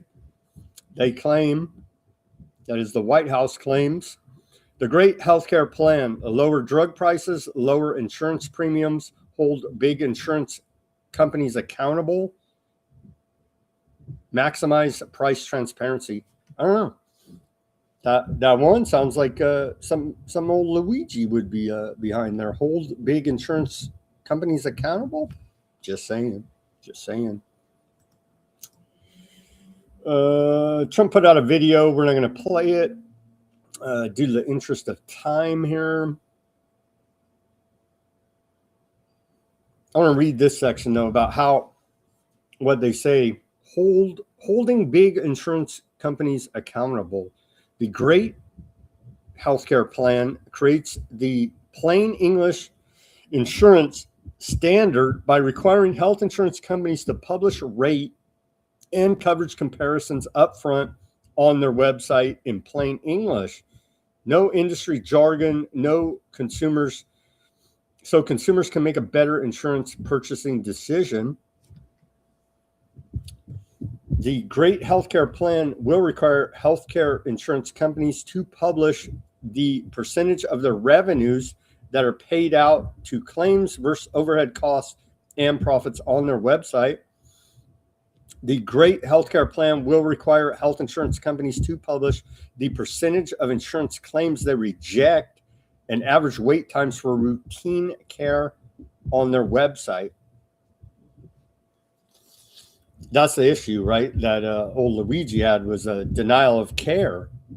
And that's the issue many people have, and it is a real issue. These insurance companies are, the whole Rockefeller medicine, need I go into it? I digress, but the whole thing's a giant fraud screw job. Yeah, these insurance companies, man, they're something else. I don't know if any of this is going to improve it. We'll see how this sorts out. We'll track it. But the government website, Trump loves launching government websites. I wonder what the next administration, probably a Democrat, will do with all this. Probably just flush it, right? Yeah, the website, not much. It goes over the main talking points about it and a video from Trump. We're going to skip that. Where are we at here now? I'm still sitting on all this. I want to, when I get the time, hopefully, I don't know, this weekend. Hopefully this weekend, I want to put together a solid report about these directed energy weapons that the government's now admitting, but they still say, oh, that's fake, a conspiracy, whatever. I'm going to put together a report about this because this is a very serious issue. They're targeting Americans with directed energy weapons. That is your government. We're targeting other countries, i.e. the report on Venezuela. I believe they've been using it for many years. And it's finally coming out. Anyhow, I'm gathering data on that, researching it, and I want to put together a solid report. So we'll skip that as we've been reporting on it for the last 2 or 3 days here now. But no damn well, directed energy weapons are very real, and the government is using them. That's 100% fact here now. Once dismissed as a conspiracy theory, now confirmed by Congress. Nearly 5 million accounts. Okay, we're on the geopolitical section. Australia's feeling some tyranny. It's for the children, you see. As per usual, the excuse that tyrants love. It's for public safety and the children. What are you, against children's public safety? Nearly 5 million accounts removed under Australia's new social media ban. Governments around the world are watching the rollout of the landmark law, which made it illegal for those under 16 to have accounts. Yeah, they probably shouldn't. You know what I mean? They probably shouldn't. But do we need the heavy hand of government? Where are the parents in all this? Government is is your dad, right? That's what they tell us. The state's God as well. Some more sanctions levied against Iranian security officials. U.S. CENTCOM claims we're responsible for violence targeting protesters, as well as additional 18 individuals and entities tied to Iran's, quote, shadow banking networks. So ridiculous. It's so freaking ridiculous. But yeah, they're sanctioned. Have fun. You're not going to operate in the Western banking system now. So have fun with your shadow banking, i.e. BRICS. Levying and sanctions, again, are an economic act of war. You had U.S. Ambassador Mr. Signalgate there now dispatched to the UN, Mike Waltz. He said speaking at the UN today, he said the level of violence, the level of repression that the Iranian regime has unleashed on its own citizens, its own people, has repercussions for international peace and security. You're going to hear today from Iran that it's an internal matter. Kind of thought it was, but again, the Constitution says we're police of the world, so it's our business, right? Right. Absolutely wrong and false. This demands this council's attention. The people of Iran are demanding their freedom like never before in the Islamic Republic's brutal history. Unarmed, peaceful people who love their country are taken to the streets in pursuit of their legitimate aspirations for a better future. That's true. They did have some organic protesters, but again, it was provocateured by Western intelligence, i.e. Daesh-style terrorist attacks. So, yeah, we only get half the story as per usual. We're the good guys. We care about the peaceful protesters. Lindsey Graham, everybody's favorite war tyrant. How's this guy keep getting elected U.S. senator with Trump's endorsement? Maybe the people of South Carolina love their closeted GOP members. There are a lot of headlines out there that are, in my view, not accurate. President Trump's resolve is not the question. The question is, when we do an operation like this, should it be bigger or smaller? I'm in the camp of bigger. Time will tell. I'm hopeful and optimistic that the regime days are numbered. And again, John McCain smiling back to us from hell. His little minion there, still warmongering. Old Lindsey Graham. You love war so much. Again, all the warmongers, you go fight the damn war. They're not going to do that, are they? Thankfully, Lindsey Graham is going to visit our shadow president again. They're like good buddies. Kind of weird, but who am I to speak bad about it? He says, I'm traveling to Aardvark land to meet Bibi and his team in this crucial time in the history of the Middle East. They want to overthrow that Iranian regime really bad, if you can't tell. Really bad. It looked like they were going to do something yesterday. Ruckus had predicted, looks like his prediction may be correct, that Trump would not do it during the week because he had to wait for the markets to close so they could rig up a bunch of insider deals and profiteer handsomely, amongst other reasons. We have more reporting on that. Well, we got this puppet. I guess he's not backed. What's the name? The Shah's son. He's saying that once he becomes the leader of Iran, they will immediately recognize Aardvark land. As they should, right? Right. Iran accuses U.S. and Aardvark land of orchestrating the deadly riots, supplying cash and weapons. And they go through here.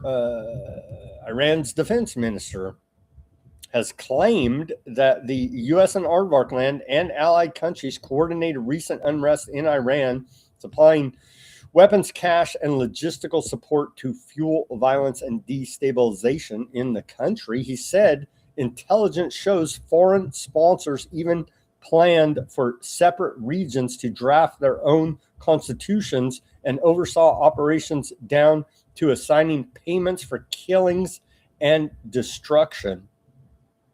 He went on to say, to allege that rioters were paid per act of violence, roughly $3,300 per killing, $1,300 per car burned, and small sums for other attacks. He described the use of industrial drugs to provoke extreme behavior, close-range killings of both civilians and operatives, and deliberate acts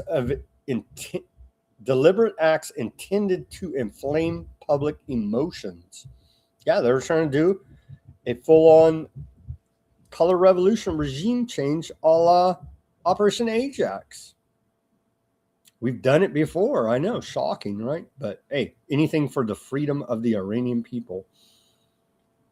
He went on to frame the unrest as hijacked from internal peaceful protesters over economic issues linked to U.S. and European sanctions. That is very real there in Iran. Armed groups reportedly attacked public property and security forces beginning January 8th, with Iran holding foreign governments responsible for instigating the violence.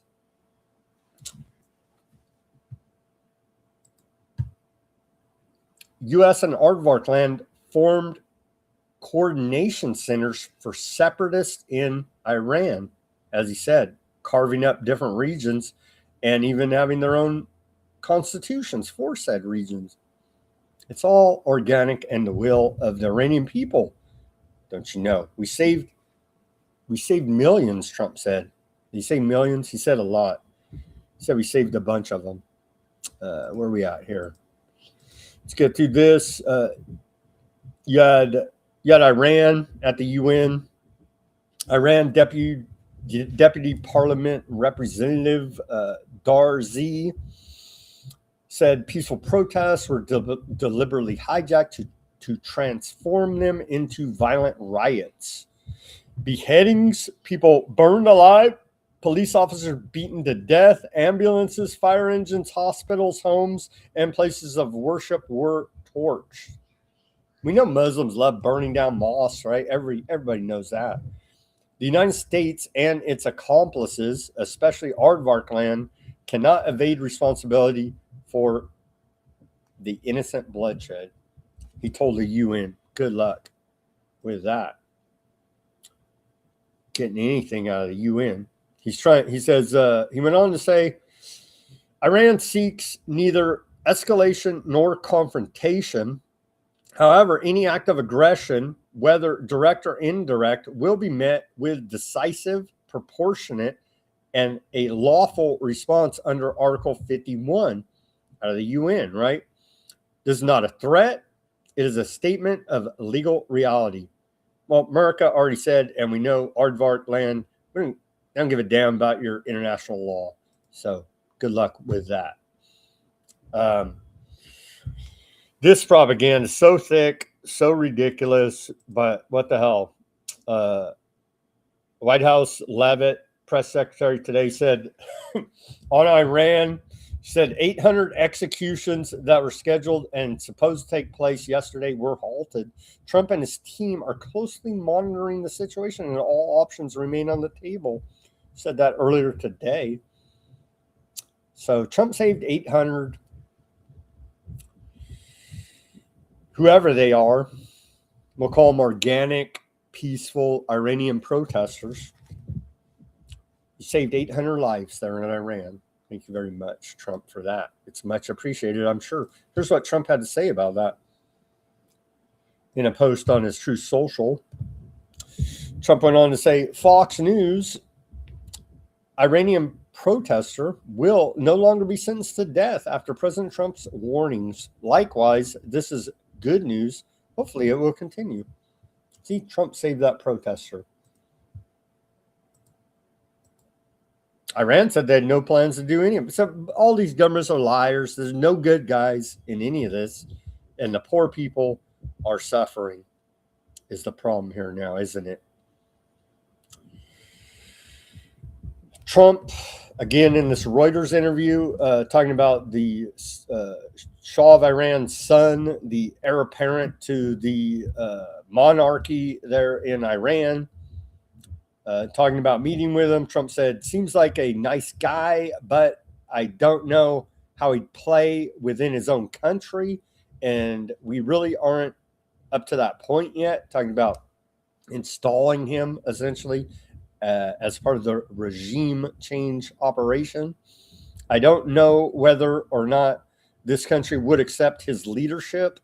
And certainly if they would, that would be fine with me.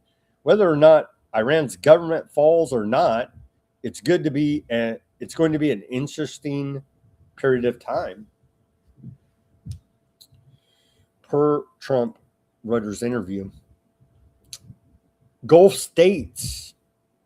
This is a report saying that Gulf states, Saudi Arabia, Qatar, and Oman reportedly mounted a last-minute diplomatic effort to dissuade Trump from ordering an attack on Iran. According to AFP. That may be true. That may be true. The statement the states made urged Washington to give Tehran space to demonstrate goodwill with communication channels still open to sustain confidence and prevent escalation. That could have something to do with it. But another report, as today, per the War Channel, Fox News, the U.S. is moving at least one aircraft carrier toward the Middle East as tensions with Iran rise. So, military assets from air, land, and sea are being positioned to give Trump options if he orders strikes. Yeah, that's why it looks imminent. It may kick off on, Friday, Saturday, per Ruckus prediction. And he may be right on the money there. According to, who's this, Wall Street Journal, according to the Wall Street Journal, Trump was advised that a large U.S. airstrike on Iran would be unlikely to topple the regime and could trigger a wider war. That's what Saudi Arabia, Qatar, and Oman were concerned about as well, I'm sure. So he was waiting to see how Tehran handles protesters before deciding. Again, we're the police of the world and we care so much about Iranian protesters.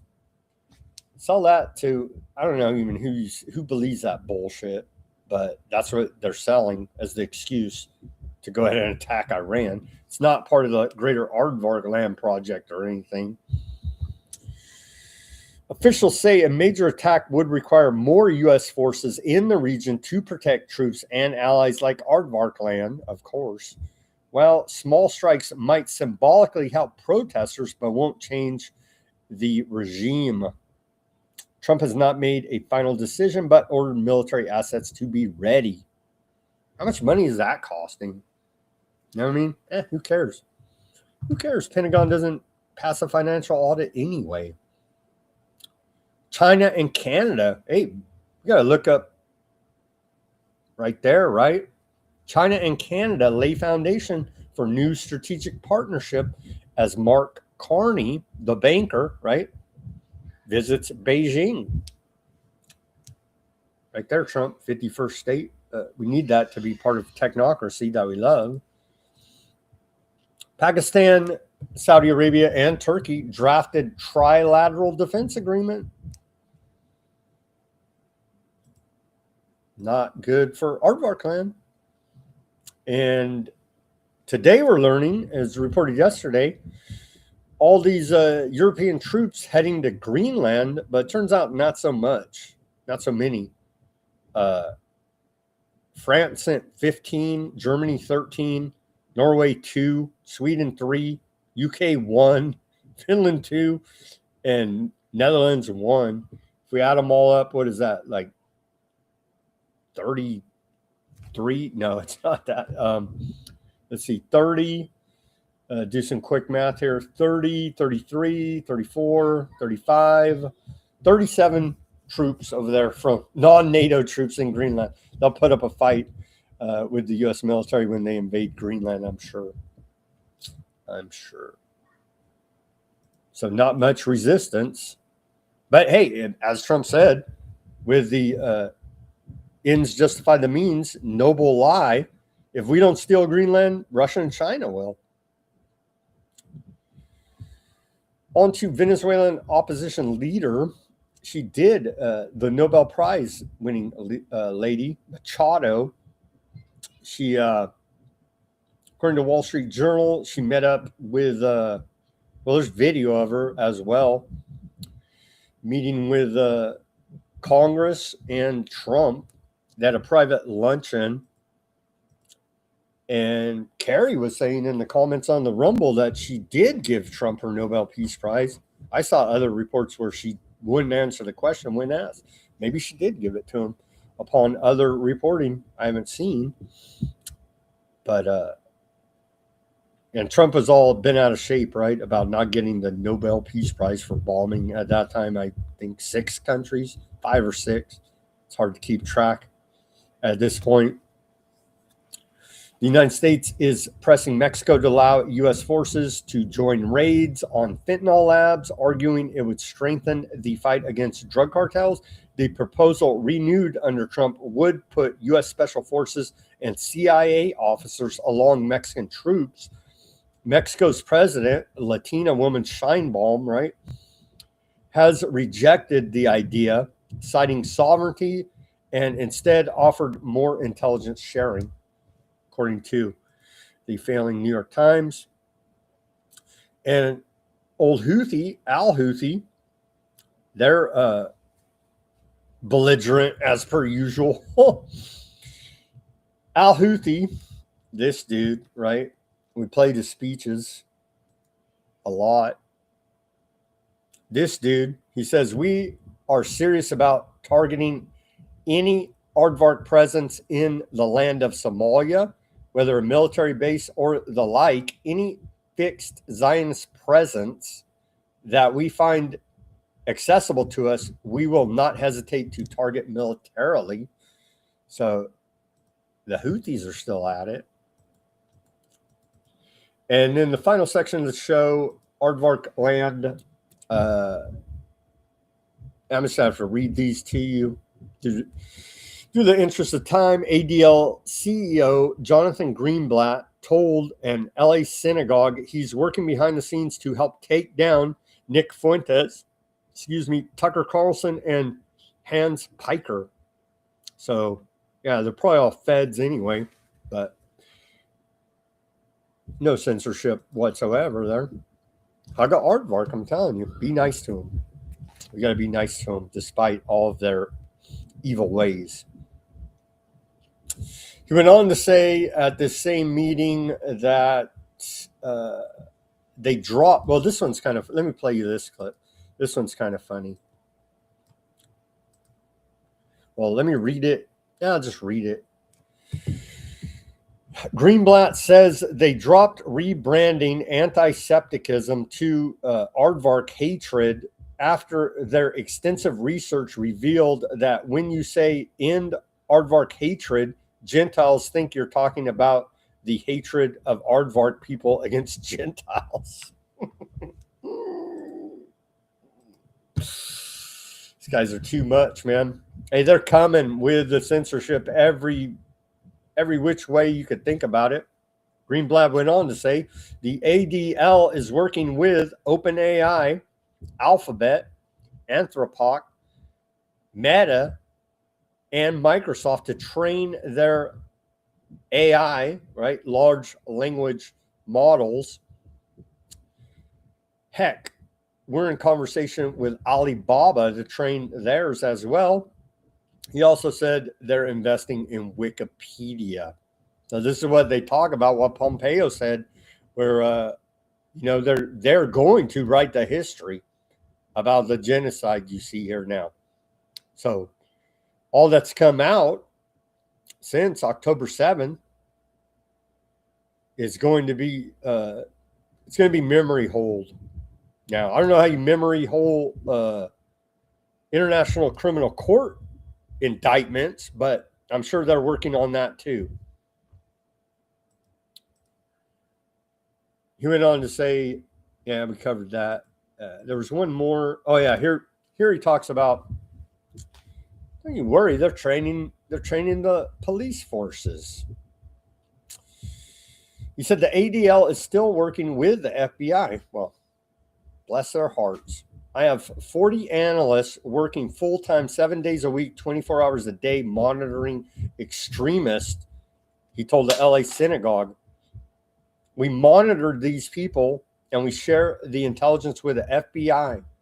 So they have their own little secret intelligence agency running out of the ADL, looking for plumbing problems all over the place, right?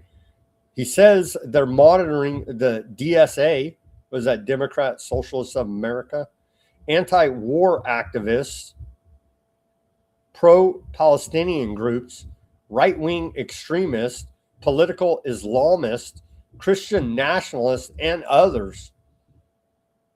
And then we train, we're the largest trainer of law enforcement in America, extremism and hate. We train 20,000 officers every year to keep our community safe. I've got so many resources here in the cash-strapped, we're always told, public infrastructure of America, the public safety infrastructure that it drone on about constantly. We're here to keep you safe. That's why we're shooting you in the face. Those same guys, yeah. I'm glad to see they dedicate so much effort to keep this very small percentage of Americans safe there now, with the backing of this private intelligence network. And then finally, the genocide continues. In the last 24 hours, 2 dead Palestinians are reported and 5 others injured, according to Gaza Ministry of Health. Yeah, they're bombing the hell. Aardvark Land Army is bombing the hell out of Lebanon. Again, it's like every day I look at the news. Oh, yeah, they're bombing Lebanon again. Literally every day they're bombing Lebanon. There's a ceasefire, bro, so don't worry about it. You know what I mean? Peace in the Middle East, Trump told us. First time in 3,000 years. The Aardvarks are bombing every day, but that's part of the ceasefire agreement, allegedly. It's not really, but you know what I'm saying? More about this technocratic governance system announced yesterday by Witkoff.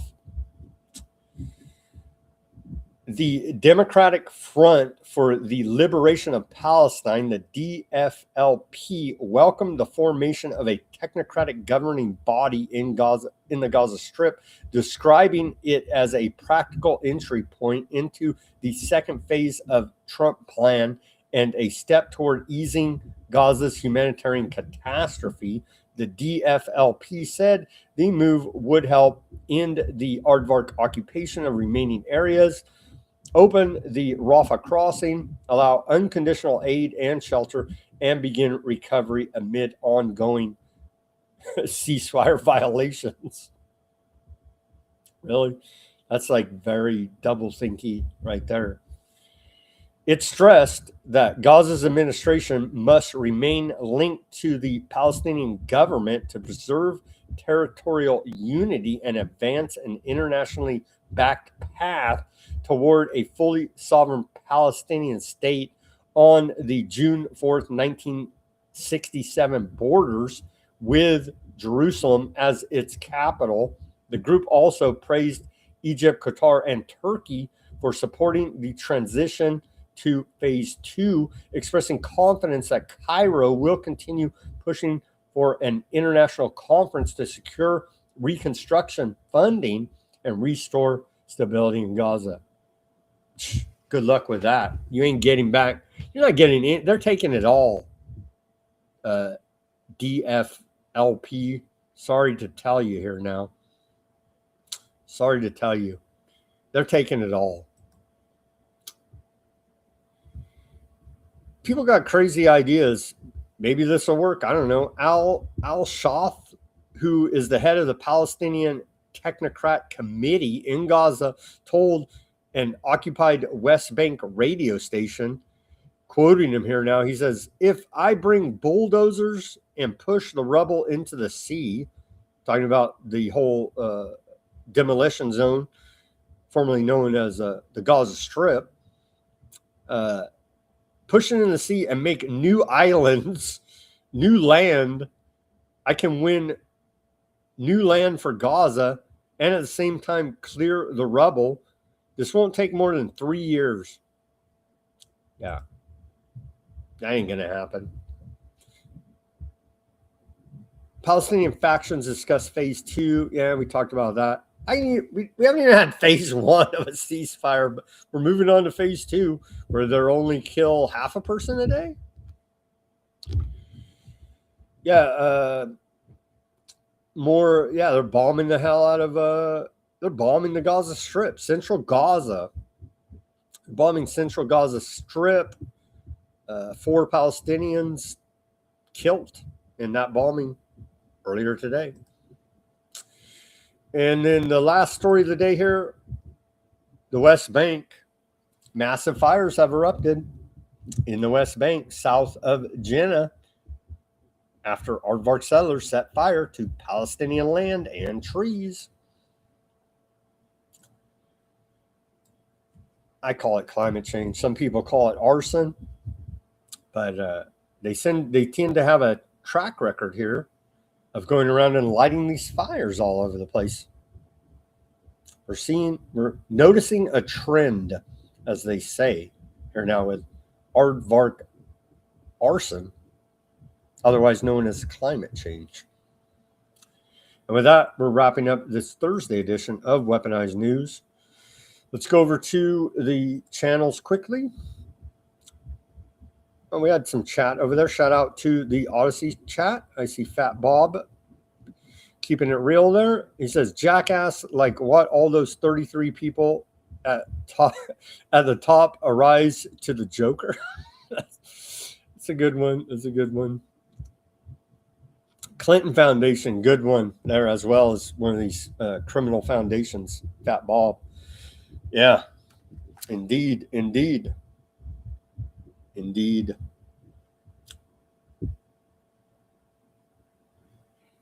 Jesus would fire Powell, but for the right reasons. Fat Bob's a funny guy. Thank you very much, Fat Bob and Highland over there on the Odysee.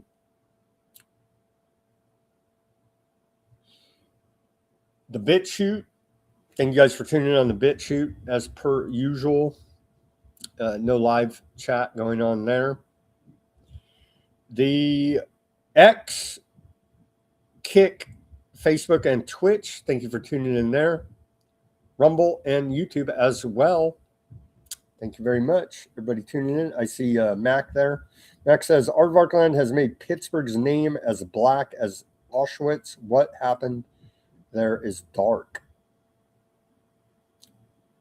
Yeah, he's talking about the tunnels under the synagogues, running children. Yeah, it is dark.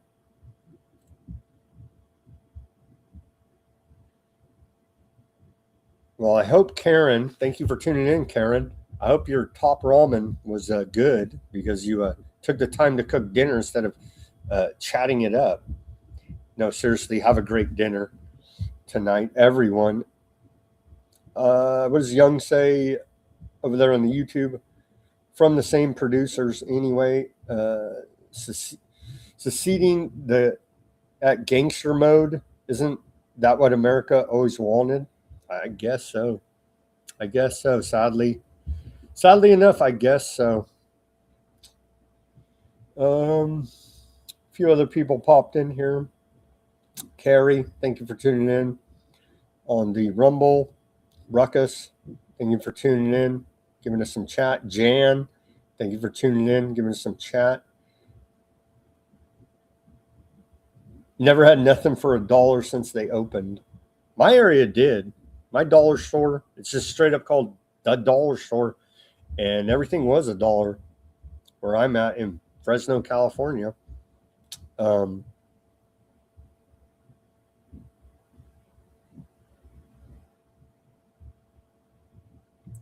She's talking about, Carrie's talking about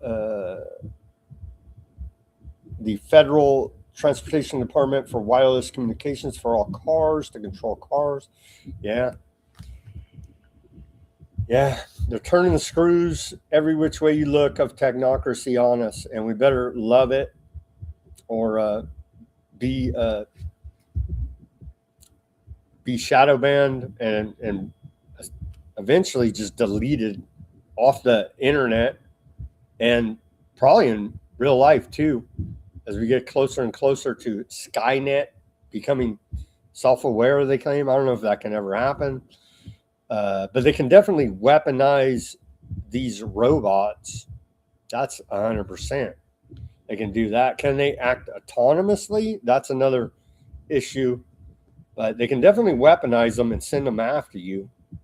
That's for sure, as we've seen with a robot dog. I'm just waiting to see the fully automatic humanoid robots. I'm sure they have them. They just haven't rolled that out to the public quite yet, because that is quite terrifying, i.e. Terminator robot. So, yeah, turning the screws on it, and you better love it. Thank you for tuning in, Jen, on the YouTubes. What did you say? Person turquoise weaving. I don't know what that means, Ruckus. Person turquoise weaving. Okay, thanks everybody for tuning in to this Thursday edition of Weaponized News. As always, do your own research. Peace, love, and freedom. Speak out and take action. Have a great rest of your Thursday evening.